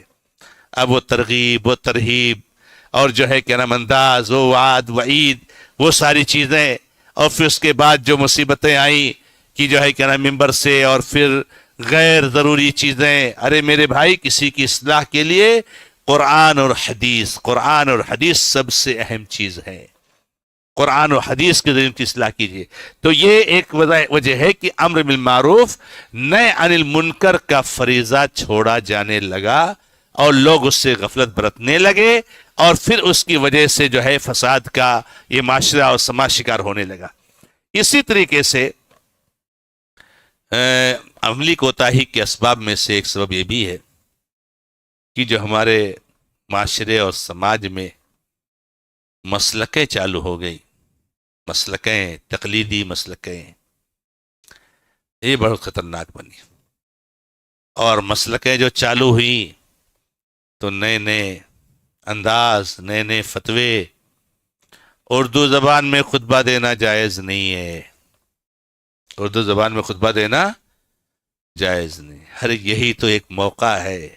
آپ سے اگر پوچھا جائے جانتے ہو کہ وہ واعظ کی مجلس بتاؤ کہ جس مجلس میں حاضر ہونے کو شریعت نے ہر مسلمان پر فرض قرار دیا ہے، تو آپ صرف ایک کے علاوہ دو نہیں بتا سکتے ہو. یہ کون سا ہے؟ جمعہ کا خطبہ. عید کا خطبہ بھی نہیں فرض ہے. آپ کو معلوم ہے عید کا جو خطبہ ہوتا ہے نا، اس کا سننا فرض نہیں ہے. یہ آپ جانتے ہوں گے کہ اگر عید کی نماز پڑھ لیا، امام نے پڑھا دیا، تو اگر کوئی اس کے بعد جانا چاہتا جا سکتا ہے. نبی صلی اللہ علیہ وسلم باقاعدہ کہا ہے عید کے خطبے میں کہ بھائی ہم خطبہ دینے جا رہے ہیں، اور کسی کو جانا چاہے تو جا سکتا ہے. عید کا خطبہ بھی فرض نہیں ہے. واحد ایک خطبہ ہے، واحد ایک تقریر ہے، واحد ایک وعظ و نصیحت کا مجلس ہے کہ جو سارے مسلمانوں پر جو بالغ ہیں مرد پر فرض ہے. جیسے 2 رکعت نماز فرض ہے، ویسے خطبہ سننا بھی فرض ہے. آج ہمارے بھائی کو سمجھتے ہیں کہ 2 رکعت نماز، جمعہ میں کتنی فرض ہے؟ 2 رکعت نماز. خطبہ ختم ہوتا ہے تب آتے ہیں. میرے بھائیو یاد رکھو، جمعہ کا خطبہ سننا فرض ہے. اور ایسا فرض کیا ہے، اور اللہ رب العزت نے کیا ماحول بنایا ہے وہاں سننے کا کہ آپ بیٹھ جائیے چپ چاپ، بالکل بولیے بت. آپ نہ اپنا داڑھی کھجائیے، نہ اپنے ناخن کو چھوئیے، نہ کارپیٹ پہ ہاتھ لگائے، بالکل نہیں. من مس الحصا فقد لغا ومن لغا فلا جمعۃ لہ. جس نے کنکری چھوئی، جس نے کارپیٹ کو پر ہاتھ چلایا، اس نے لغو کیا، اور جس نے لغو کیا اس کا جمعہ ہی نہیں ہوتا. من قال لأخیہ یوم الجمعۃ والامام یخطب انصت فقد لغا. اگر کوئی آپ کے بغل میں بات کر رہا ہے نا، اس کو خاموش رہو، بھی مت بولو. اللہ اکبر. کوئی بات کر رہا ہے میرے بغل میں اس کو خاموش رہنے کے لیے نہیں بول سکتا ہوں. یاد رکھو، جس نے اپنے بھائی سے کہا خاموش ہو جا جبکہ امام خطبہ دے رہا ہو، تو اس نے لغو کیا. اتنا مسئلہ ہے. یہاں لوگ جمعہ کی باتیں کرتے رہتے ہیں. اب یہ خطبہ ہے، اس میں وعظ و نصیحت جو ہے کرنی ہے، سمجھانا ہے لوگوں کو. تو اب فتویٰ آ گیا مسئلہ کی کہ جمعہ کے دن خطبہ اردو میں دینا حرام. اچھا بھائی، دلیل کیا ہے؟ نبی صلی اللہ علیہ وسلم عربی میں دیتے تھے. میں نے کہا ایک بھی حدیث لاؤ، ایک بھی حدیث کوئی دکھا دے کہ نبی صلی اللہ علیہ وسلم عربی زبان میں خطبہ دیتے تھے. ایک بھی حدیث نہیں آئی، ایک بھی حدیث نہیں آئی. کب سدھریں گے ہم لوگ؟ حدیث میں کیا آیا ہے؟ کان یذکر الناس، کان یتکلم باللغۃ العربیہ فی خطبۃ الجمعہ. نبی صلی اللہ علیہ وسلم خطبہ جمعہ میں عربی زبان بولتے تھے. یہ نہیں حدیث میں آیا ہے. حدیث میں کیا ہے کہ خطبہ جمعہ میں لوگوں کو نصیحت کرتے تھے، لوگوں کو سمجھاتے تھے، لوگوں کو بتاتے تھے. اب یہ الگ مسئلہ ہے کہ آپ کی زبان عربی تھی، سننے والے عربی تھے، تو عربی میں خطبہ دیتے رہیں گے. ظاہر سی بات ہے، یہ سمجھنے والی بات ہے. لیکن حدیث میں کہیں آیا نہیں ہے کہ کان یخطب باللغۃ العربیہ، کہ نبی صلی اللہ علیہ وسلم عربی زبان میں خطبہ دیتے تھے. آپ کی زبان عربی تھی، سننے والے عربی تھے، تو نبی صلی اللہ علیہ وسلم عربی میں خطبہ دیتے تھے. لیکن خطبہ جمعہ میں کیا کرتے تھے؟ کان یذکر الناس، لوگوں کو نصیحت کرتے تھے. دنیا کا کون سا انسان ہے جو یہ کہہ دے کہ میرے سامنے بیٹھے ہوئے ہمارے بزرگ اردو جانتے ہیں اور میں عربی شروع کر دوں اور میں کہوں میں ان کو سمجھا رہا ہوں بھائی آپ نماز پڑھا کرو، آپ روزہ صلی بالصلاۃ حل مفروضہ ولا تتکاسل عنہا. میں نے کیا کہا ان کو کہ بھائی فرض نمازیں پڑھو، سستی مت کرو. وہ بیچارے کیا سمجھے گے؟ عربی بول رہا ہوں میں، ان کو عربی نہیں آتی. نصیحت ہوئی؟ واضح و نصیحت ہوئی؟ ممکن ہی نہیں. تو خطبہ جمعہ میں ہم کو عربی نہیں بولنا ہے، خطبہ جمعہ میں ہم کو لوگوں کو نصیحت کرنی ہے، لوگوں کو سمجھانا ہے، اللہ سے ڈرانا ہے. اب اگر لوگ جاننے والے انگلش ہیں اور میں اردو میں خطبہ دوں، غلط. لوگ جاننے والے جو ہے کیا نام ہے مراٹھی ہیں، ان کو بالکل ہندی اردو آتی ہی نہیں، میں اردو میں خطبہ دوں، غلط ہے. لوگ جاننے والے عربی ہیں، میں اردو میں خطبہ دوں، غلط ہے. لوگ جاننے والے عربی ہیں، میں اردو میں خطبہ دوں، غلط ہے. جس زبان کو سمجھنے والے سامعین ہو اس زبان میں خطبہ جمعہ ہونا چاہیے. ایسی بہت ساری مثالیں آپ کو دی جا سکتی ہیں کہ مسلکی تقلید اور فرقہ بندی کا جو سلسلہ شروع ہوا اور اس کے بعد پھر جو ہے کیا نام ہے یہ سلسلہ اس کی وجہ سے جو اور پھر اس کے بعد جو خطبہ ہوتا بھی ہے تو اب تو بس چٹھیاں لے کر کے پڑھو. کیوں بھائی؟ حرمین کے امام صاحب کے خطبہ ہے، چٹھی پکڑے رہتے. یہ نبی صلی اللہ علیہ وسلم سنت ہے کیا؟ نبی صلی اللہ علیہ وسلم سنت کیا ہے؟ خطبہ دیتے تھے. اشتد غضبہ، آپ کا غصہ بھڑک اٹھتا تھا. اعلیٰ صوتہ، آپ کی آواز بلند ہو جاتی تھی، ایسا لگتا تھا کہ آپ کسی لشکر سے ڈرا رہے بھی حملہ کر دیں گے. یہ سب خطبہ ہے کیا؟ انداز ہے؟ نہیں. نارمل بولو، آرام سے بولو، نرمی سے بولو، آہستہ آہستہ بولو، تیز آواز میں نہ بولو. یہ سب خطبے کا انداز ہی نہیں ہے. یہ درس دروس کا تو ہو سکتا ہے لیکن خطبہ جمعہ کا انداز نہیں ہے. کون سے خطیب کا غصہ بھڑک جاتا ہے؟ ایسا لگے کہ بس بالکل حملہ ہو رہا ہے، دشمن حملہ کرنے جا رہا ہے اور آپ بالکل پریشان ہو کر کے لوگوں کو بچانا چاہ رہے ہیں. اس طریقے سے خطبہ دیجیے. جوش ہو آپ کے اندر، کبھی غصہ بھڑک جائے، کبھی نارمل بولیں، کبھی اشارہ کریں. یہ اللہ کے نبی صلی اللہ علیہ وسلم کا انداز تھا. تو بہرحال یہ بھی ایک سبب ہے جو وعظ اور نصیحت کا موقع تھا. اس وعظ اور نصیحت کے موقع پر یا تو ہم زبان کی وجہ سے وعظ اور نصیحت نہ کر پائے. اچھا نہیں مولانا صاحب ہمارے یہاں تو ہے خطبہ، اردو میں دیتے ہیں. ہم کب دیتے ہیں؟ وہ اذان جو ہوتی ہے نا، جو اصل اذان ہوتی ہے وہ تو بدعت ہے. پہلی دوسری جو بھی ہو اذان ہوتی ہے وہ تو بدعت ہے. پہلی اذان وہ تو اذان عثمانی جو کہتے ہیں ان پر جھوٹ ہے. عثمان رضی اللہ تعالیٰ عنہ نے وہ اذان کبھی نہیں دی جو ہماری مسجدوں میں جمعہ کے دن ہوتی ہے. معاف کرنا، میں مسجد بیٹھ رہا ہوں. بہت بڑا اتہام ہے، بہت بڑا الزام ہے. یہ ایسے ہی الزام ہے جیسے عمر رضی اللہ عنہ 20 رکعت تراویح پڑھائی. اللہ اکبر. شاید کہ عمر رضی اللہ عنہ فرشتوں کی خبر نہیں ہے کہ 20 رکعت ہے، نہ پڑھے ہیں کبھی، نہ پڑھوائے ہیں کبھی. ایسے عثمان رضی اللہ عنہ واللہ کبھی ممبر مسجد میں انہوں نے کبھی اذان دلوائی ہی نہیں. اور کہتے ہیں لوگ ہم شافعی ہیں. برا مت ماننا، بس تھوڑا سا اصلاح کے لیے کبھی کبھی وضاحت کی جاتی ہے. اگر آپ شافعی ہیں تو آپ کتاب الام پڑھ لیجئے. امام شافعی رحمۃ اللہ علیہ کہتے ہیں کہ یہ جمعہ کے دن جو پہلی اذان ہوتی ہے، کچھ لوگ کہتے ہیں کہ یہ عثمان نے شروع کرائی، لیکن کچھ لوگ کہتے ہیں نہیں یہ فلانے نے شروع کرائی، معاویہ نے جو فتح نے کون شروع کرائی. بہرحال کوئی بھی کرائے، میرے نزدیک تو وہ سنت اور میرے نزدیک زیادہ محبوب تو وہ ہے جو نبی صلی اللہ علیہ وسلم زمانے میں تھا. امام شافعی نے کتاب الام میں کہا ہے. شافعی کہتے ہیں اپنے آپ کو نہ مانتے نہیں، وہ پڑھ لو کتاب الام. امام شافعی کہتے ہیں پتہ نہیں عثمان نے کرائی کہ معاویہ نے کرائی کہ فلانے نے کرائی. اور کچھ لوگ کہتے نہیں وہ اذان تھی ہی نہیں، کچھ لوگ کہتے ہیں بس بلاوا تھا. بہرحال کچھ بھی ہو، میرے نزدیک احب الی الامر الذی کان علیہ رسول اللہ صلی اللہ علیہ وسلم، میرے نزدیک محبوب تو وہ ہے جو نبی صلی اللہ علیہ وسلم زمانے میں تھا. تو یہ جو اذان ہوتی ہے نا جمعہ کے دن، اصل جو امام میں بیٹھتا ہے اس سے پہلے اردو میں خطبہ ہوتا ہے. کچھ مسجدوں میں اس سے پہلے ہوتا ہے. اور آپ کو معلوم بتا دوں میں آپ کو، جمعہ کے دن جمعہ سے پہلے کوئی وعظ و نصیحت کا حلقہ لگانا ممنوع ہے. یاد رکھیے گا، جمعہ کے دن جمعہ سے پہلے وعظ و نصیحت کا کوئی حلقہ لگانا ممنوع ہے. جمعہ کے خطبہ سے پہلے کوئی مجلس نہیں، یہ بدعتی مجلس ہے. کیا فائدہ ہوگا؟ اور پھر کچھ لوگ کہتے ہیں بچہ اس سے بچنے کے لیے بعد میں کرتے ہیں، تو کون رکنے والا ہے؟ سب لوگ اٹھ کے چلے جاتے ہیں. اور یہ نبی صلی اللہ علیہ وسلم زمانے میں تو نہیں تھا.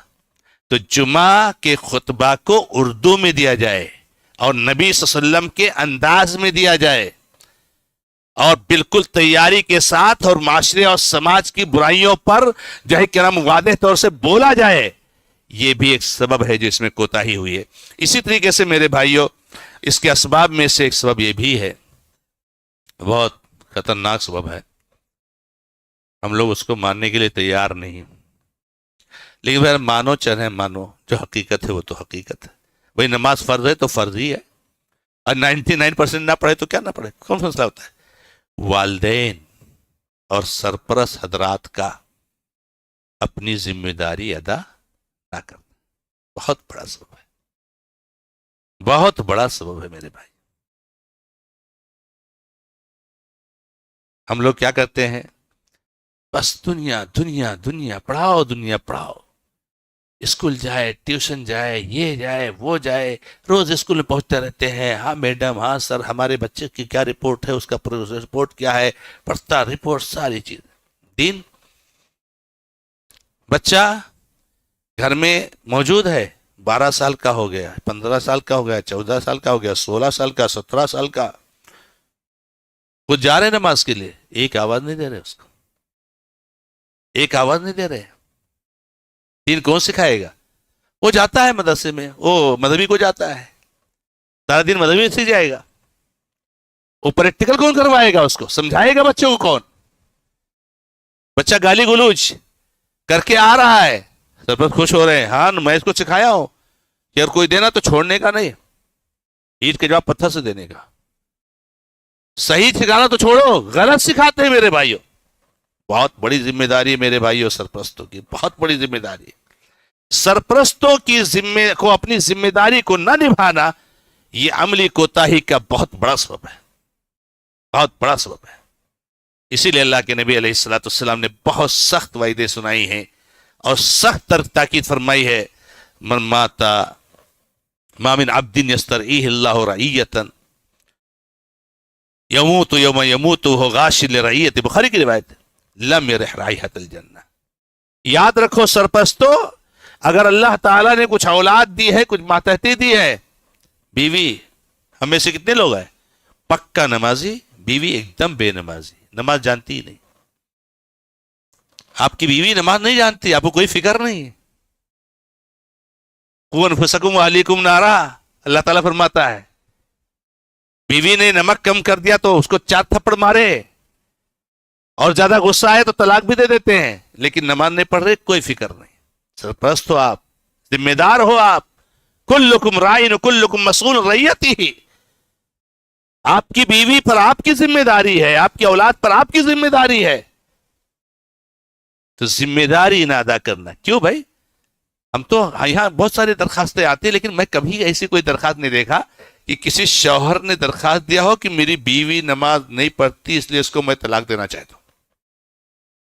کوئی درخواست ہم نے نہیں دیکھا. کوئی بیوی یہ درخواست نہیں دیتی کہ میرا شوہر نماز نہیں پڑھتا اس لیے میں اس سے خلا لینا چاہتی.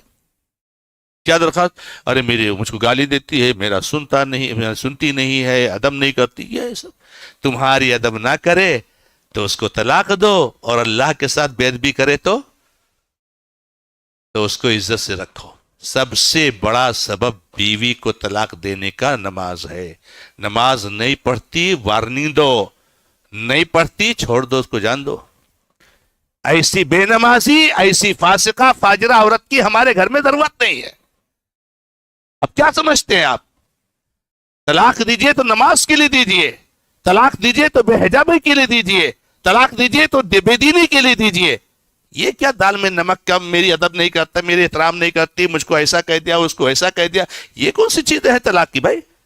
یہ بالکل سی چیزیں کھلا. ایک بیوی کھلا لے اپنے شوہر سے کہ نماز نہیں پڑھتا, ایک بیوی کھلا لے اپنے شوہر سے کہ جھوٹ بولتا ہے, ایک بیوی کھلا لے اپنے شوہر سے کہ روزہ نہیں رکھتا ہے, ایک بیوی کھلا لے اپنے شوہر سے کہ وہ دیندار نہیں ہے.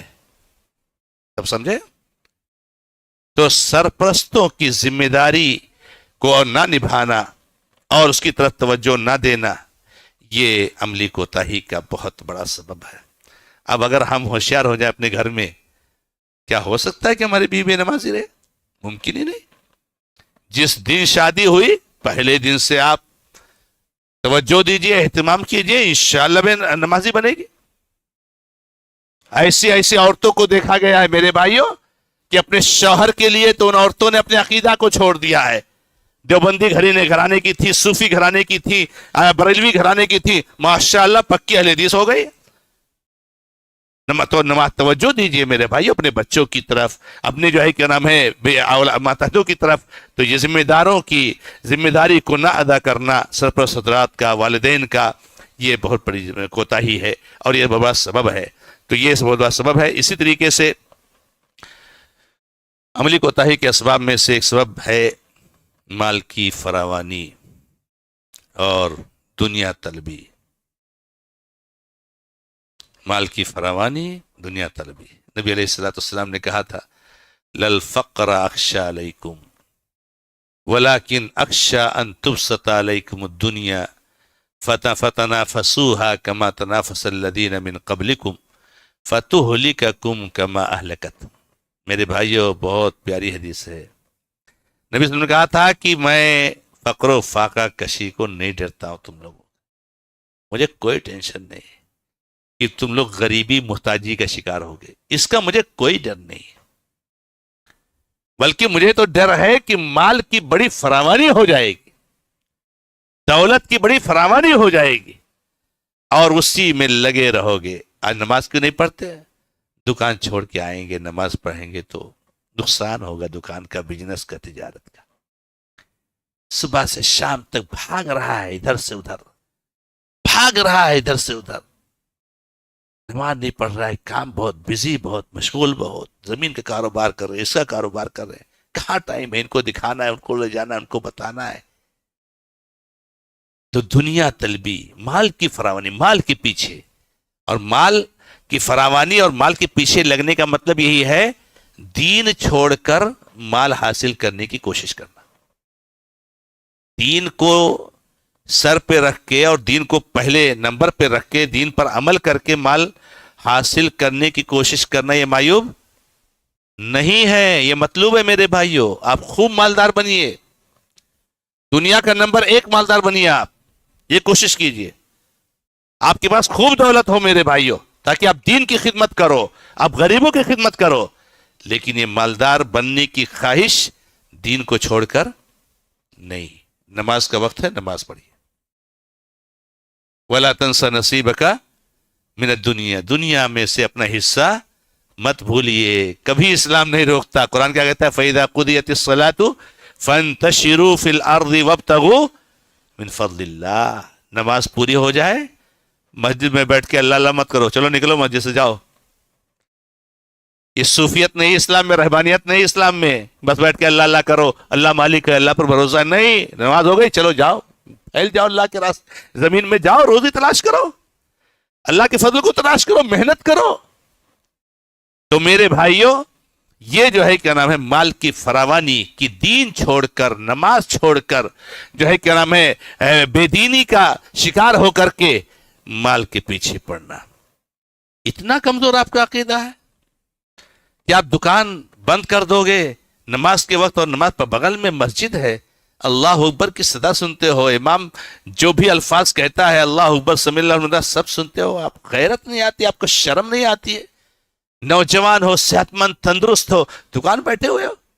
اس بزنس کا, اس تجارت کا کیا حال ہوگا, کتنی لعنت ہے اس پر جو اس طریقے سے نماز چھوڑ کر کی جائے. آپ کو نہیں معلوم؟ اللہ رب العزت نے کہا ہے کہ میرے بندے تو میری عبادت کے لیے فارغ ہو جا, میری عبادت کے لیے فارغ ہو جا. نماز کا وقت ہے, چلو بس خلاص نماز کا ٹائم ہو گیا. ایمان رکھو, ایک کسٹمر جائے گا اللہ رب العزت 10 کسٹمر بھیجے گا، ٹینشن مت لو. واللہ 1 روپیہ کماؤ گے لیکن وہ 1 روپیہ 100 روپے کا کام کرے گا. اللہ کے لیے فارغ ہو جاؤ. اللہ نے کہا کہ میں تمہارے مال اولاد میں برکت دوں گا، تمہارے وقت میں برکت دوں گا، لیکن اگر تم میری بات کے لیے فارغ نہیں ہوگا تو میں تیری اوقات سے برکت کو چھین لوں گا اور تجھ کو مشغول کر دوں گا. بھاگتے رہے گا، ضرورت نہیں پوری ہوگی. نماز چھوڑ کے پیسہ کمایا، ماشاءاللہ گلہ شام کے ٹائم 10,000 ہو گیا. نماز چھوڑ کے 20,000 کی بیماری دے دی اللہ نے.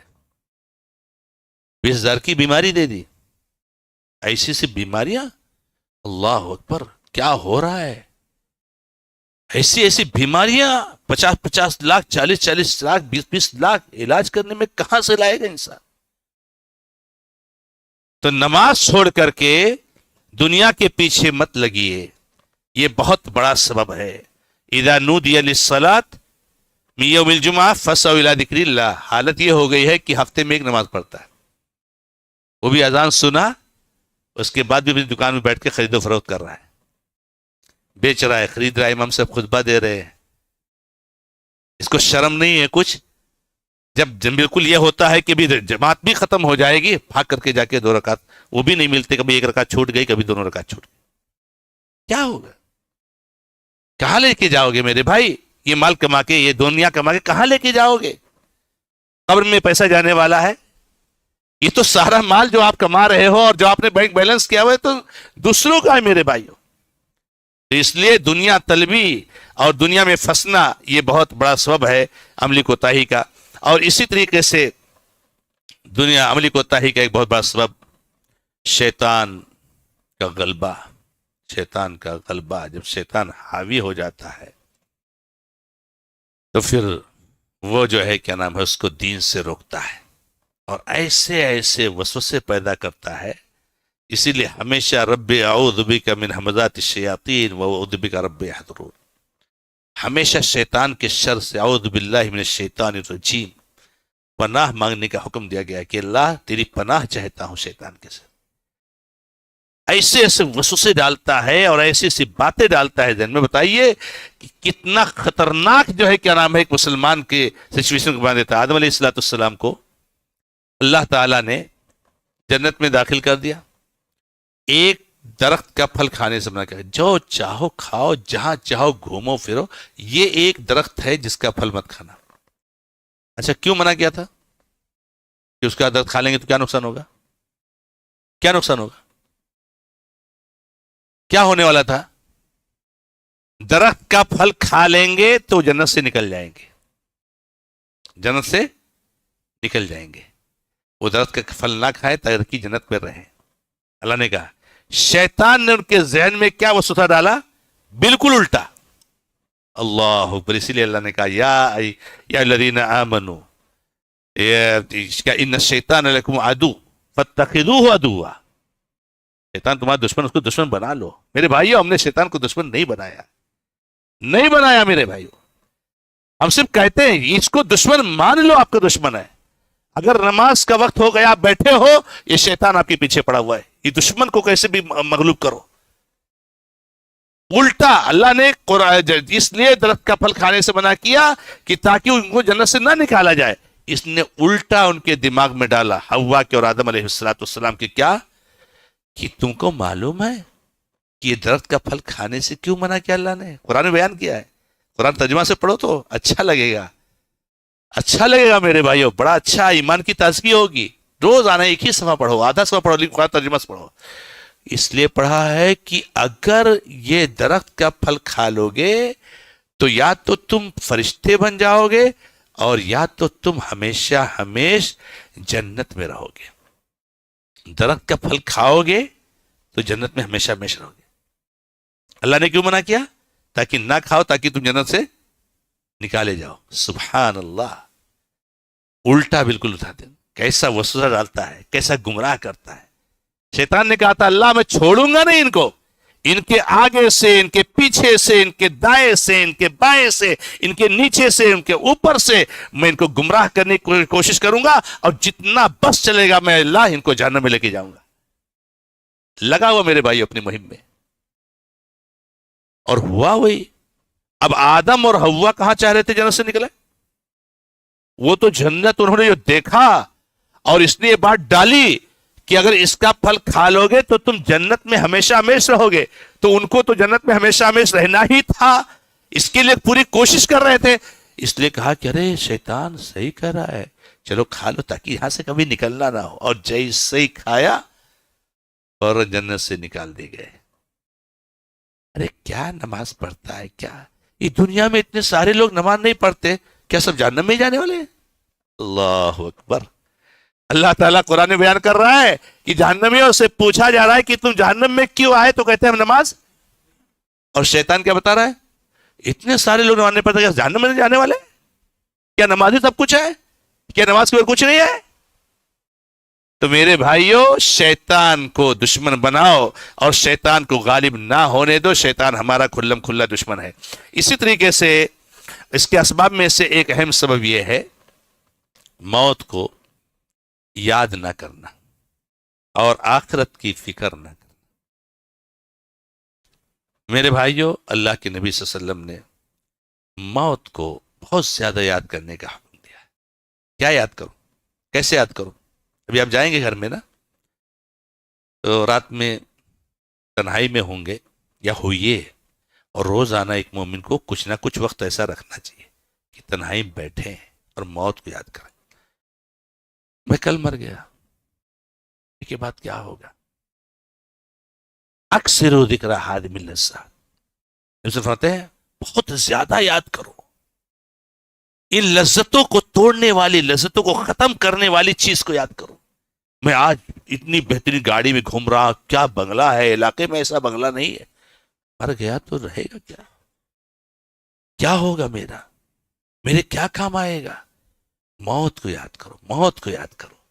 نبی فرماتے ہیں کنت نہیتکم عن زیارت القبور فزوروها فإنها تذکر الآخرہ فإنها تذکر الموت.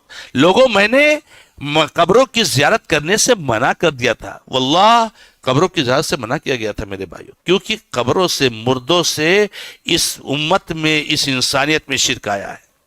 اس لیے شریعت مردوں کے تعلق سے بہت محتاط تھی، بہت محتاط تھی. آپ کو معلوم ہے سب کو کیسے آیا ہے؟ نوح علیہ السلام تک شرک نہیں تھا دنیا میں. دنیا میں شرک نہیں تھا. آدم علیہ السلام سے لے کے نوح علیہ السلام تک شرک دنیا میں تھا ہی نہیں، صرف توحید تھا. حالانکہ دوسری برائیاں تھی، حسد، جلن، قتل. قابل نے حابیل کو قتل کیا، آدم کے بیٹے قابل نے حابیل کو قتل کیا. سب تھا، برائیاں تھیں، لیکن شرک نہیں تھا. کوئی شرک نہیں کرتا تھا. اسی لیے میں ہمیشہ کہتا ہوں، آج ہمارے بھائی کہتے ہیں گھر واپسی، گھر واپسی. ارے گھر واپسی کرنا ہے تو سارے لوگ مسلمان ہو جاؤ. کیونکہ ہم سب لوگ کیا تھے؟ مسلمان تھے. ارے 1 سال نہیں، 2 سال نہیں، 4 سال نہیں، آدم سے نوح تک سارے انسان موحد تھے، کوئی مشرک نہیں تھا، سب مسلمان تھے، دین اسلام کے ماننے والے. بعد میں یہ سب ادیان آئے ہیں. تو اگر گھر واپسی کرنا ہے تو سارے لوگ مسلمان ہو جاؤ، گھر واپسی ہو گئی. تو نہیں تھا. تو نوح علیہ السلام کے زمانے میں ود، سوا، یغوث، یعوق، یہ نیک لوگ. ود بہت نیک آدمی تھے، سوا بہت نیک آدمی تھے، مر گئے. تو ان مردوں کے ذریعے شیطان نے وہاں بھی جو ہے کیا نام ہے اپنی خباثت پھیلائی اور کہا ان کی تصویریں بنا لو، ان کو دیکھو گے تو یاد آئے گا. وہ اس کی وجہ سے شریعت بہت محتاط تھی. نہیں، مردوں کے چکر میں پڑنے کا نہیں. قبرستان کوئی نہیں جائے گا. ایک بار مردے کو دفن کر چھوڑو، جان دو، کوئی ان کو دیکھنے کو نہیں جائے گا. نبی صلی اللہ علیہ وسلم منع کر دیا تھا. لیکن چونکہ اس سے ایک بہت بڑا مقصد حاصل کرنا تھا، اس لیے اللہ نے کہ نبی صلی اللہ علیہ وسلم نے کہا کہ میں پرمیشن دیتا ہوں کہ جایا کرو قبرستان، قبرستان کی زیارت کرو، قبر، کیونکہ اس سے موت کی یاد آتی ہے. جاؤ قبرستان میں. یہ قبر میں پڑے ہوئے، یہ کون ہے؟ یہ مجھ سے زیادہ طاقتور تھا، مجھ سے کم عمر ہے اس کی، مجھ سے زیادہ دولت والا. آج اس کے بنگلے دیکھو، یہ بھی گیا قبر میں. کیا گیا؟ کیا لے گیا؟ کون سی چیز سے کام ہے؟ وہ جو نماز پڑھتا تھا آج اسے کام آئی. وہ جو عقید توحید پر جمع ہوا تھا آج اسے کام آئی. وہ جو روزہ رکھتا تھا آج اسے کام آئی. آج نہ اس کا بنگلہ کام آیا، نہ گاڑی کام آئی، نہ اس کے دوست احباب کام آئے، کچھ نہیں. موت کو یاد کرو. موت اکثر ذکر حادم اللذات. اللہ کے نبی علیہ الصلوۃ والسلام موت کو بکثرت یاد کرتے. تو موت کو بہت زیادہ یاد کرنا چاہیے اور آخرت کو یاد کرنا چاہیے. موت کو یاد نہ کرنا اور آخرت کو یاد نہ کرنا یہ جو ہے کیا نام ہے ایک سبب ہے عملی کوتاہی کے. اسی طریقے سے اس کے اسباب میں سے ایک سبب یہ بھی ہے علماء کرام طلاب علم سے دور ہونا. اس کو اگر چاہیں تو اس اسلوب میں کہہ لیں, اس تعبیر میں کہہ لیں, اچھے اور نیک لوگوں کی ہم نشینی نہ اختیار کرنا. اچھے لوگ, یہ بہت بڑی چیز ہے میرے بھائیوں. اچھے لوگ, آج لوگ اچھے لوگوں نہیں پسند کرتے. دیکھیے علماء کے ساتھ, امام کے ساتھ, طلاب علم کے ساتھ عام آدمی نہیں بیٹھنا چاہتا. بلکہ اگر کہیں پہنچ جائے امام صاحب اور دو چار لوگ بیٹھے ہوں رہے سے بڑے, ارے یار کیا یار یہ آئے دماغ چاٹنے کے لیے آیا, ابھی نماز کی باتیں کرے گا, روزے کی بات کرے گا, دین اسلام کی بات کرے گا, کیا یار ہٹاؤ یار چلو. اب بلکہ اگر بیٹھ گیا نا آہستہ آہستہ کھسک جاتا ہے. ایک گیا, دوسرا گیا, تیسرا گیا, چوتھا گیا, امام صاحب اکیلے رہ گئے. اچھے لوگوں کے ساتھ بیٹھو, اچھے لوگوں کا کانٹیکٹ رکھو, اچھے لوگوں سے رابطہ رکھو. نیک لوگ, متقی لوگ, علماء, موحدین. میرے بھائیوں, میں حدیثوں پر غور کرتا ہوں تو میں نے ابھی جلد ہی اس پر درس دیا ہے جامع مسجد میں کہ اچھے لوگوں کے ساتھ رہنے کے 3 فائدے. کتنے فائدے ہیں؟ 3 فائدے, اور بہت بڑے بڑے فائدے. اس کو میں یہاں بتاؤں. سبحان اللہ, نیک لوگوں کے ساتھ رہنے کی نبی صلی اللہ علیہ وسلم نے بڑی ترغیب دلائی ہے. بڑی مثال نے کہا لا تصاحب الا مومنا, لا تصاحب الا, مت دوستی کر, مت ہم نشینی اختیار کر مگر مومن کے ساتھ. ایک چیز یاد رکھو, سارے انسانوں سے تعلقات رکھنا, سب کے ساتھ ہمدردی کرنا, سب کے ساتھ خیر خواہی کرنا, سب کے ساتھ اچھا سلوک کرنا, یہ ہمارے دین کا حکم ہے. لیکن ہم کو بیٹھنا اچھے لوگوں کے ساتھ, دوستی کرنا اچھے لوگوں کے ساتھ, محبت کرنا اچھے لوگوں کے ساتھ. اور بڑی اس کی لا تصاحب الا مومنا, مومن کے ساتھ ہی بیٹھو. اب بتائیے, ایک نمازی آدمی ہے, ایک نیک متقی پرہیزگار آدمی ہے, آپ نماز نہیں پڑھتے ہو, اس کے ساتھ بیٹھو گے. آج بیٹھے نماز کی بات کرے گا, کل بیٹھے ارے نماز کا یہ فائدہ ہے, نماز کا وہ فائدہ ہے. آپ کے دل میں بھی شوق پیدا ہوگا نا, آپ بھی نمازی بنو گے, آپ بھی نمازی بنو گے نہیں بنو گے. ایک بے نمازی آدمی, اس کے ساتھ آپ بیٹھتے ہو, وہ کبھی نماز کی بات کرے گا؟ کرے گا تو نیگیٹو کرے گا. یہاں تک کہ اگر آپ نماز پڑھتے ہو نا, آپ کو بے نمازی بنا دے گا. اچھے لوگوں کے ساتھ بیٹھو. تو اچھے لوگوں کے ساتھ نہ بیٹھنا, نیک لوگوں کے ساتھ نہ بیٹھنا ایک سبب ہے. تو میں کہہ رہا تھا کہ اچھے لوگوں کے ساتھ بیٹھنے موحدین, توحید پرستوں کو, یہاں بہت سارے لوگوں کو دیکھا جاتا نا, ماشاءاللہ کہہ رہے مولانا میرا عقیدہ اچھا ہے, لیکن صبح سے شام تک کبھی اچھے عقیدے والوں کے ساتھ نظر نہیں آتے. ان کے ساتھ کون گھوم رہا ہے؟ بدعتی. جب بیٹھتے تو بدعتی, کھاتے تو بدعتی, صبح تو بدعتی, شام تو بدعتی. اچھے عقیدہ والے ان کے ساتھ نظر نہیں آتے, لیکن بہت اچھے عقیدہ کے ہیں, ان کا دعویٰ ہے. دیکھو آپ کو بتاؤں, اچھے لوگوں کے ساتھ بیٹھنا, اچھے لوگوں سے محبت کرنا, اچھے لوگوں کے ساتھ تعلقات رکھنا, اچھے لوگوں سے کانٹیکٹ رکھنا, اس کا سب سے بڑا فائدہ تو یہ ہے کہ یہ خود ایک نیکی ہے. کیا ہے؟ نیکی ہے. آپ برے ہیں, آپ اتنے نیک نہیں ہیں, لیکن اچھے لوگوں کو پسند کرتے ہیں. اور واقعی میں نے کچھ لوگوں کو دیکھا ہے, گرچہ کم ہے, معاشرے اور سماج کے, کہ عمل ایک اعتبار سے بہت کوتا ہے, لیکن ماشاءاللہ علماء کو بہت پسند کرتے ہیں, نیک لوگوں کو پسند کرتے ہیں, طلاب علم کو پسند کرتے ہیں. ان کو دعوت کھلانا, ان کو بلانا, ان کے ساتھ بیٹھنا, ان کے ساتھ جا کے مجلسوں میں رہنا, ان مجلسوں میں جانا, تو یہ بہت ہوتا ہے. تو اس کا فائدہ یہ ہے کہ یہ خود نیکی, اور نیکی کتنی بڑی نیکی ہے آپ کو نہیں معلوم شاید. اتنی بڑی نیکی ہے, اتنی بڑی نیکی ہے کہ صحابہ کرام کو جس وقت اس نیکی کا پتہ چلا تو صحابہ کرام جتنا خوش اس دن ہوئے تھے اتنا خوش کسی اور دن نہیں ہوئی ہے. اتنی بڑی نیکی. کیا ہے نیکی؟ ایک صحابی آتے ہیں نبی صلی اللہ علیہ وسلم، ایک آدمی ہے جو نیک لوگوں سے محبت کرتا ہے لیکن ان کے جیسا عمل نہیں کر پاتا ہے. محبت کرتا ہے نیک لوگوں کے ساتھ، اٹھتا بیٹھتا ہے نیک لوگوں کے ساتھ، رابطے نیک لوگوں سے، لیکن اس کے جیسا عمل نہیں کر سکتا ہے. تو نبی صلی اللہ علیہ وسلم کیا فرمایا؟ المرء مع من احبا.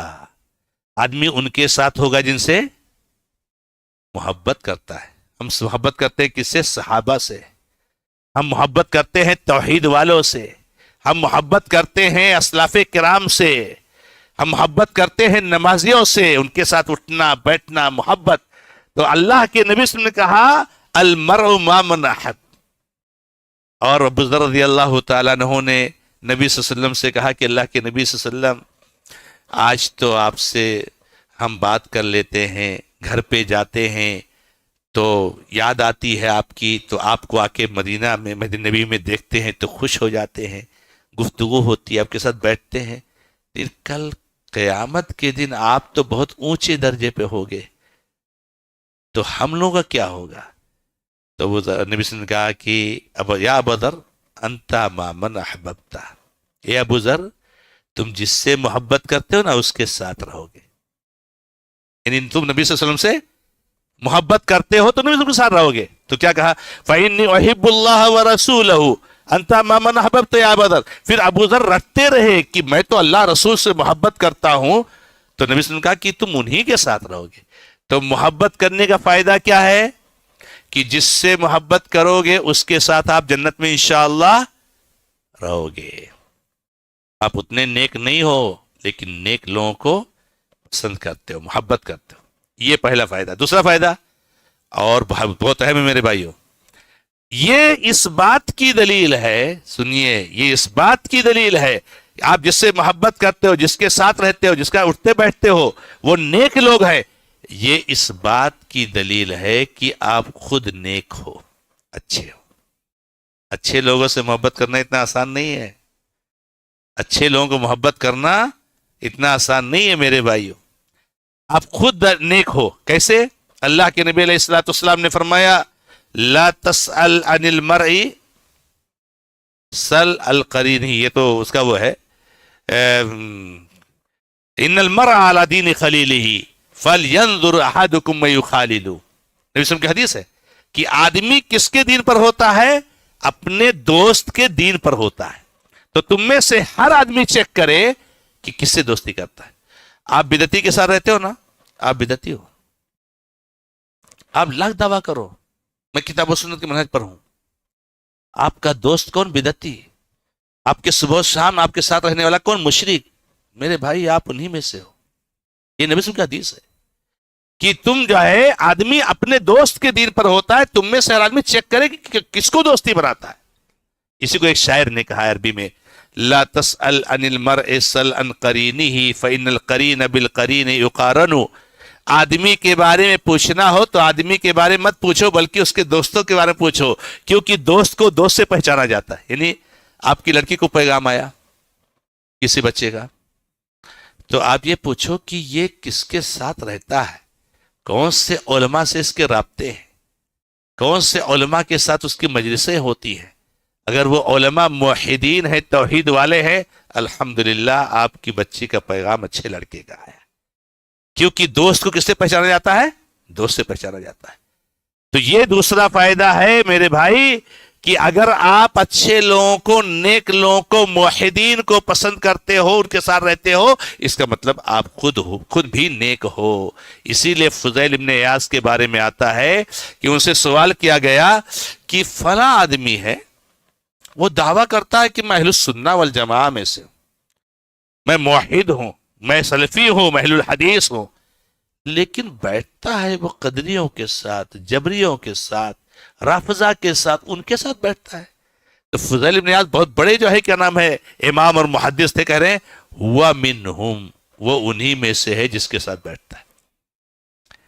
تیسرا فائدہ دوست، اچھے لوگوں کے ساتھ بیٹھنے کا، دوستی کرنے کا فائدہ کیا ہے؟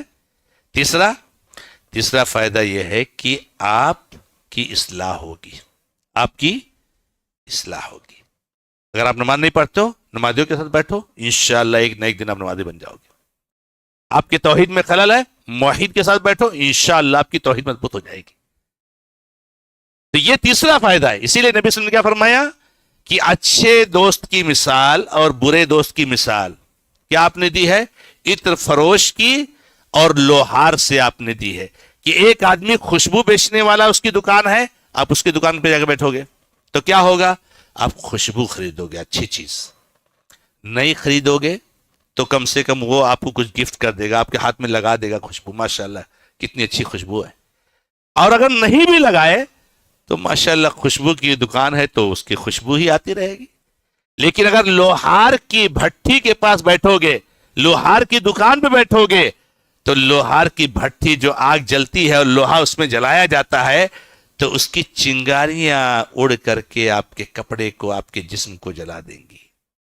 بے نمازی کے ساتھ بیٹھو گے آپ کو بے نمازی بنا دے گا، بدعتی کے ساتھ بیٹھو گے آپ کو بدعتی بنا دے گا.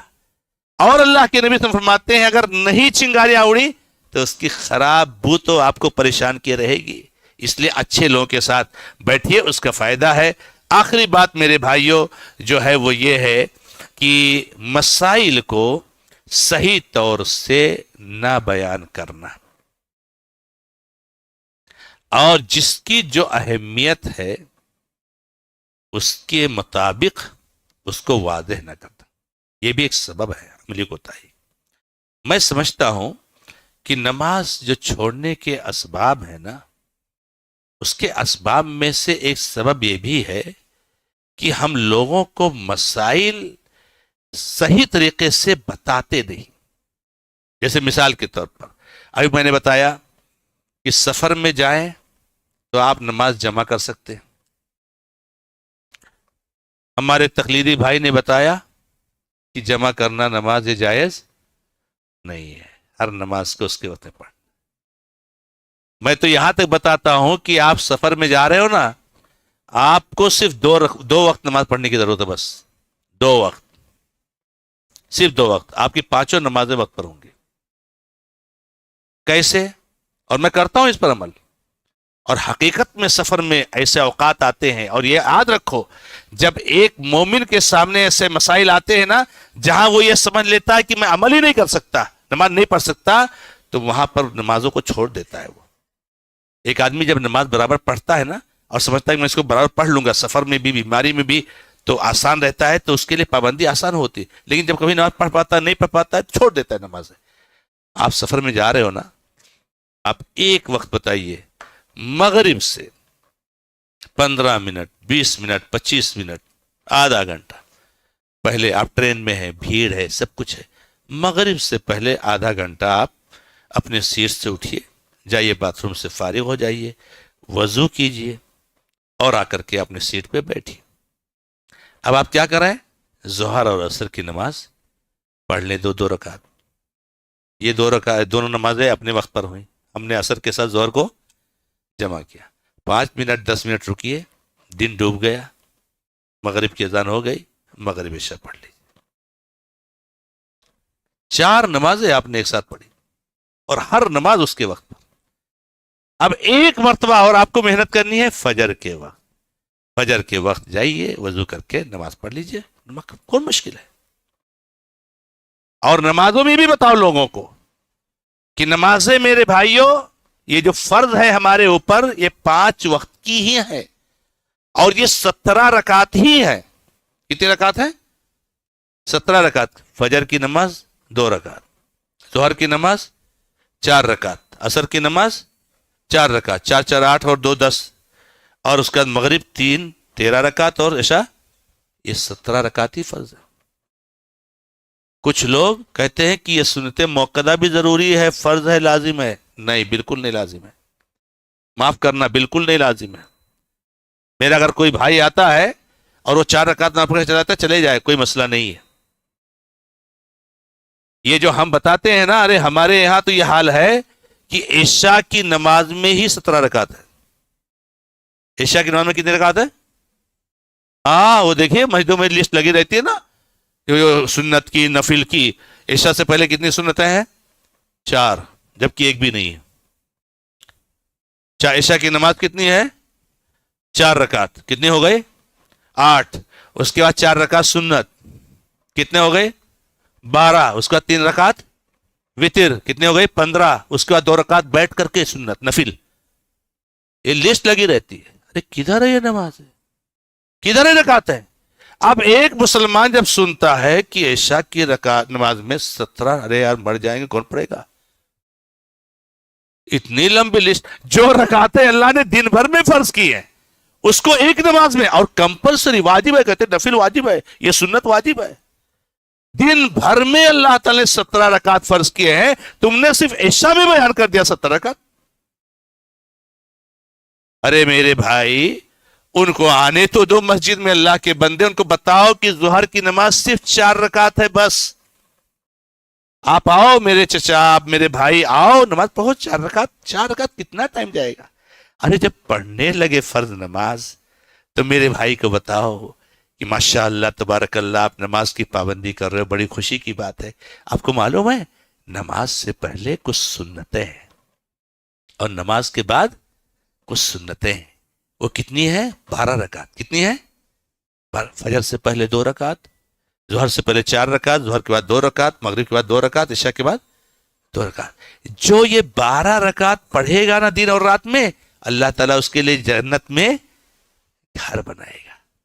ماشاءاللہ پڑھو آپ بھی. اب وہ ماشاءاللہ فرض کے عادی ہو گیا، ارے جنت میں گھر بنے گا تو اس کو بھی پڑھے گا. اچھا نہیں بھی پڑھا تو سنت ہی چھوڑ رہا ہے میرے بھائی، فرض تو پڑھ رہا ہے. ترغیب دلاؤ، جو مسائل اس کو بیان کرو میرے بھائیو. میں آپ کو واضح طور سے کہہ دیتا ہوں کہ نہ فجر کی سنت فرض ہے اور نہ جو ہے وتر فرض ہے. میں بتا دے رہا ہوں آپ کو، سب سنتیں موقدہ ہیں میرے بھائیو. ان کو اگر کوئی نہیں پڑھتا ہے تو وہ گنہگار نہیں ہوگا، لیکن وہ بہت بڑے ثواب سے محروم ہو جائے گا. اب آپ عشاء کے سنتوں کو اتنا فرض کر دیتے ہو کہ ایک مسلمان جو ہے، اب جب مسلمان کیا سوچتا ہے کہ بھائی اتنی رکعتیں نمازیں ہیں تو میں 4 ہی پڑھوں گا تو پورا پڑھ ہی نہیں پاؤں گا. میں پورا، یعنی سنت نمازیں پڑھے بغیر نماز پوری ہوگی ہی نہیں. نہیں بھائی نماز پوری ہو گئی، نماز پوری ہو گئی بھائی. جیسے نماز کے بعد کیا اذکار ہے؟ اب یہ جو 33 مرتبہ سبحان اللہ، 33 مرتبہ الحمدللہ اللہ اکبر جو پڑھتے ہیں، کوئی نہ پڑھے تو نماز تو ہو گئی نا میرے بھائی. لیکن اس کو جو چھوڑتا ہے کتنے بڑے ثواب سے محروم ہوتا ہے. لیکن فریضے کا تو تارک نہیں ہے نا، فرض تو نہیں چھوڑ رہا ہے. تو یہ لوگوں کو اس کے مسائل کو، اس کے احکام کو بتایا جائے. اور ہر چیز کا جو درجہ ہے، آپ جانتے ہو فرض نمازوں کے بعد سب سے افضل نماز کون سی ہے؟ ہاں؟ تہجد کی نماز.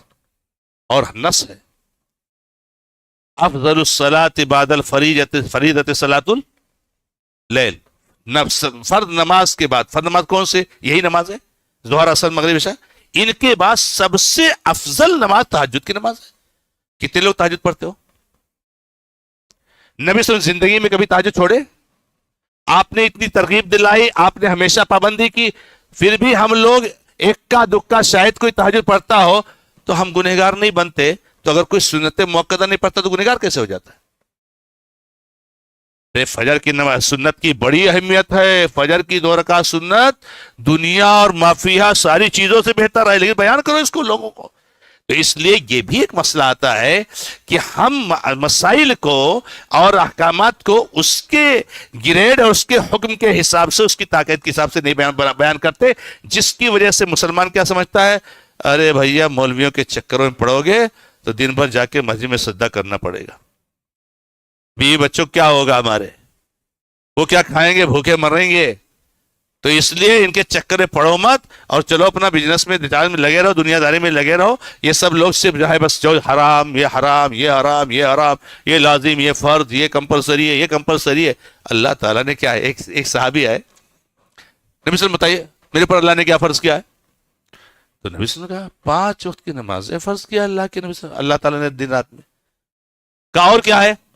کہا جو رمضان کے روزے ہیں. اس طرح کی کچھ چیزیں بیان کی. کہا کہ یہ بتائیے کہ اس کے علاوہ کچھ ہے؟ تو نبی صلی اللہ علیہ وسلم نے اس کے علاوہ کوئی فرض نہیں مگر یہ کہ تم نفلی پڑھنا چاہو. تو کہا اس ذات کی قسم جس کے ہاتھ میں ہماری جان ہے، میں نہ تو اس سے زیادہ کروں گا نہ اس سے کم کروں گا. جو آپ نے فرض بتایا، آپ نے فجر اثر مغرب سے بتائے، اس سے زیادہ نہ کروں گا نہ کم کروں گا. تو نبی صلی اللہ علیہ وسلم نے کیا کہا کہ جس کو دیکھنا ہو کہ جنتی آدمی دیکھ لے، جو چاہتا ہو کہ جنتی آدمی دیکھ لے، اس کو دیکھ لے، اس کو دیکھ لے. وہاں آپ نے 17 رکعت عشاء کی نماز نہیں گنائی تھی، آپ نے فرض بتایا تھا، فرض، اور کہا کہ جس کو جنتی آدمی دیکھنا ہے اس کو دیکھ لے. تو لوگوں کو بتاؤ، احکامات مسائل بتاؤ، جو فرض ہے اس کو بتاؤ، جو ہے کیا نام ہے سنت ہے اس کو بتاؤ، سنتی کیا اہمیت ہے اس کو بتاؤ، اس لیے تاکہ لوگوں کے اندر ہمت پیدا ہو، ترغیب پیدا ہو. تو یہ بھی ایک سبب ہے میرے بھائیوں. اب اس کے بعد جو ایک آخری حصہ ہے ہمارے موضوع کا کہ اس کا علاج کیا ہے. اب اس کا علاج تو یہی ہے کہ اسباب کو ہم ختم کر دیں، اسباب کو ہم ختم کر دیں، ہم علم حاصل کریں، ہم مسائل کو اچھی طریقے سے جانیں، ہم علماء کی صحبت میں رہیں، سرپرست ذات اپنی ذمہ داریوں کو سنبھالیں، اپنے ماتحتوں کے تعلق سے اہتمام سے کام لیں، سنجیدگی سے مظاہرہ کریں، پھر موت کو یاد کریں، آخرت کو یاد کریں، عقیدے کو مضبوط کریں، اور جو ہے کیا نام ہے اچھے لوگوں کی صحبت اختیار کریں. تو یہ اسباب جب ہم ختم کر دیں گے تو ظاہر سی بات ہے انشاءاللہ ہمارے اندر عملی جو ہے کیا نام ہے استحکام ضرور آئے گا. اللہ کے نبی علیہ السلام کی ذات گرامی ہمارے لیے آئیڈیل اور نمونہ ہے کہ ہم لوگوں کی تربیت کس طریقے سے کریں، کس طریقے سے کریں، کیسے سمجھائیں، کیسے بتائیں. اور اس طریقے سے اللہ تبارک و تعالیٰ نے ہمیں نبی صلی اللہ علیہ وسلم کو ہمارے لیے نبی صلی اللہ علیہ وسلم کو آئیڈیل نمونہ بنایا ہے. اسی پر اپنی بات کو میں ختم کرتے ہوئے رب العالمین سے دعا کرتا ہوں کہ اللہ تعالیٰ ہمیں اور آپ کو سب کو جنت کے لیے محنت کرنے کے تعلق سے اور محنت کرنے کے لیے اللہ تعالیٰ ہمیں توفیق عطا فرمائے. اللہ تعالیٰ ہمارے عملی کوتاہیوں سے محفوظ رکھے، دین کی سے دوری سے اللہ تعالیٰ ہماری حفاظت فرمائے. اللہ تعالیٰ ہمیں دیندار بنائے، نیک بنائے، آخرت کی فکر کرنے کی توفیق عطا فرمائے، عذاب قبر کی، عذاب جہنم سے حفاظت کے لیے تدبیریں اختیار کرنے کی توفیق عطا فرمائے. ھذا ما عندی، اللہ تعالیٰ عالم، والحمد للہ رب العالمین، وصلی اللہ علی محمد وسلم تسلیما کثیرا. اور کسی بھائی کو کوئی سوال ہے میں نے جو باتیں کی ہیں اس میں، تو آپ سوال کر سکتے ہیں.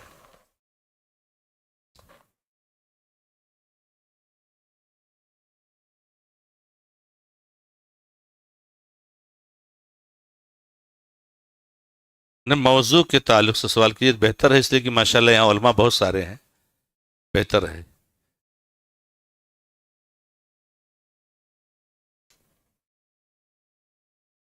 ماشاءاللہ مطلب بڑی بات یہ ہے کہ موضوع سب کو سمجھ میں آ گیا ہے. اس موضوع کے تعلق سے کوئی کنفیوزنگ نہیں ہے، کوئی سوال نہیں ہے، یہ بڑی اچھی بات ہے. موضوع کو سمجھ میں آنا اور سمجھنا ظاہر سی بات ہے بہت اہم چیز ہے. تو آپ کا سوال نہ کرنا اس بات کی دلیل ہے، چونکہ ہمارے بزرگ نے کہا ہے تو آپ فرمائیے کیا ہے.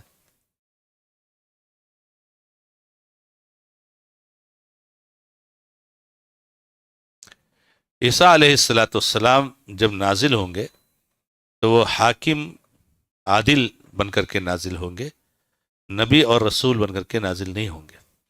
اور وہ جو ہے اللہ کے نبی علیہ السلام کی شریعت پر ہی عمل کریں گے، اسی کو نافذ کریں گے، قرآن اور حدیث کو نافذ کریں گے، اس کے مطابق ہی عمل کریں گے. اور اللہ کے نبی علیہ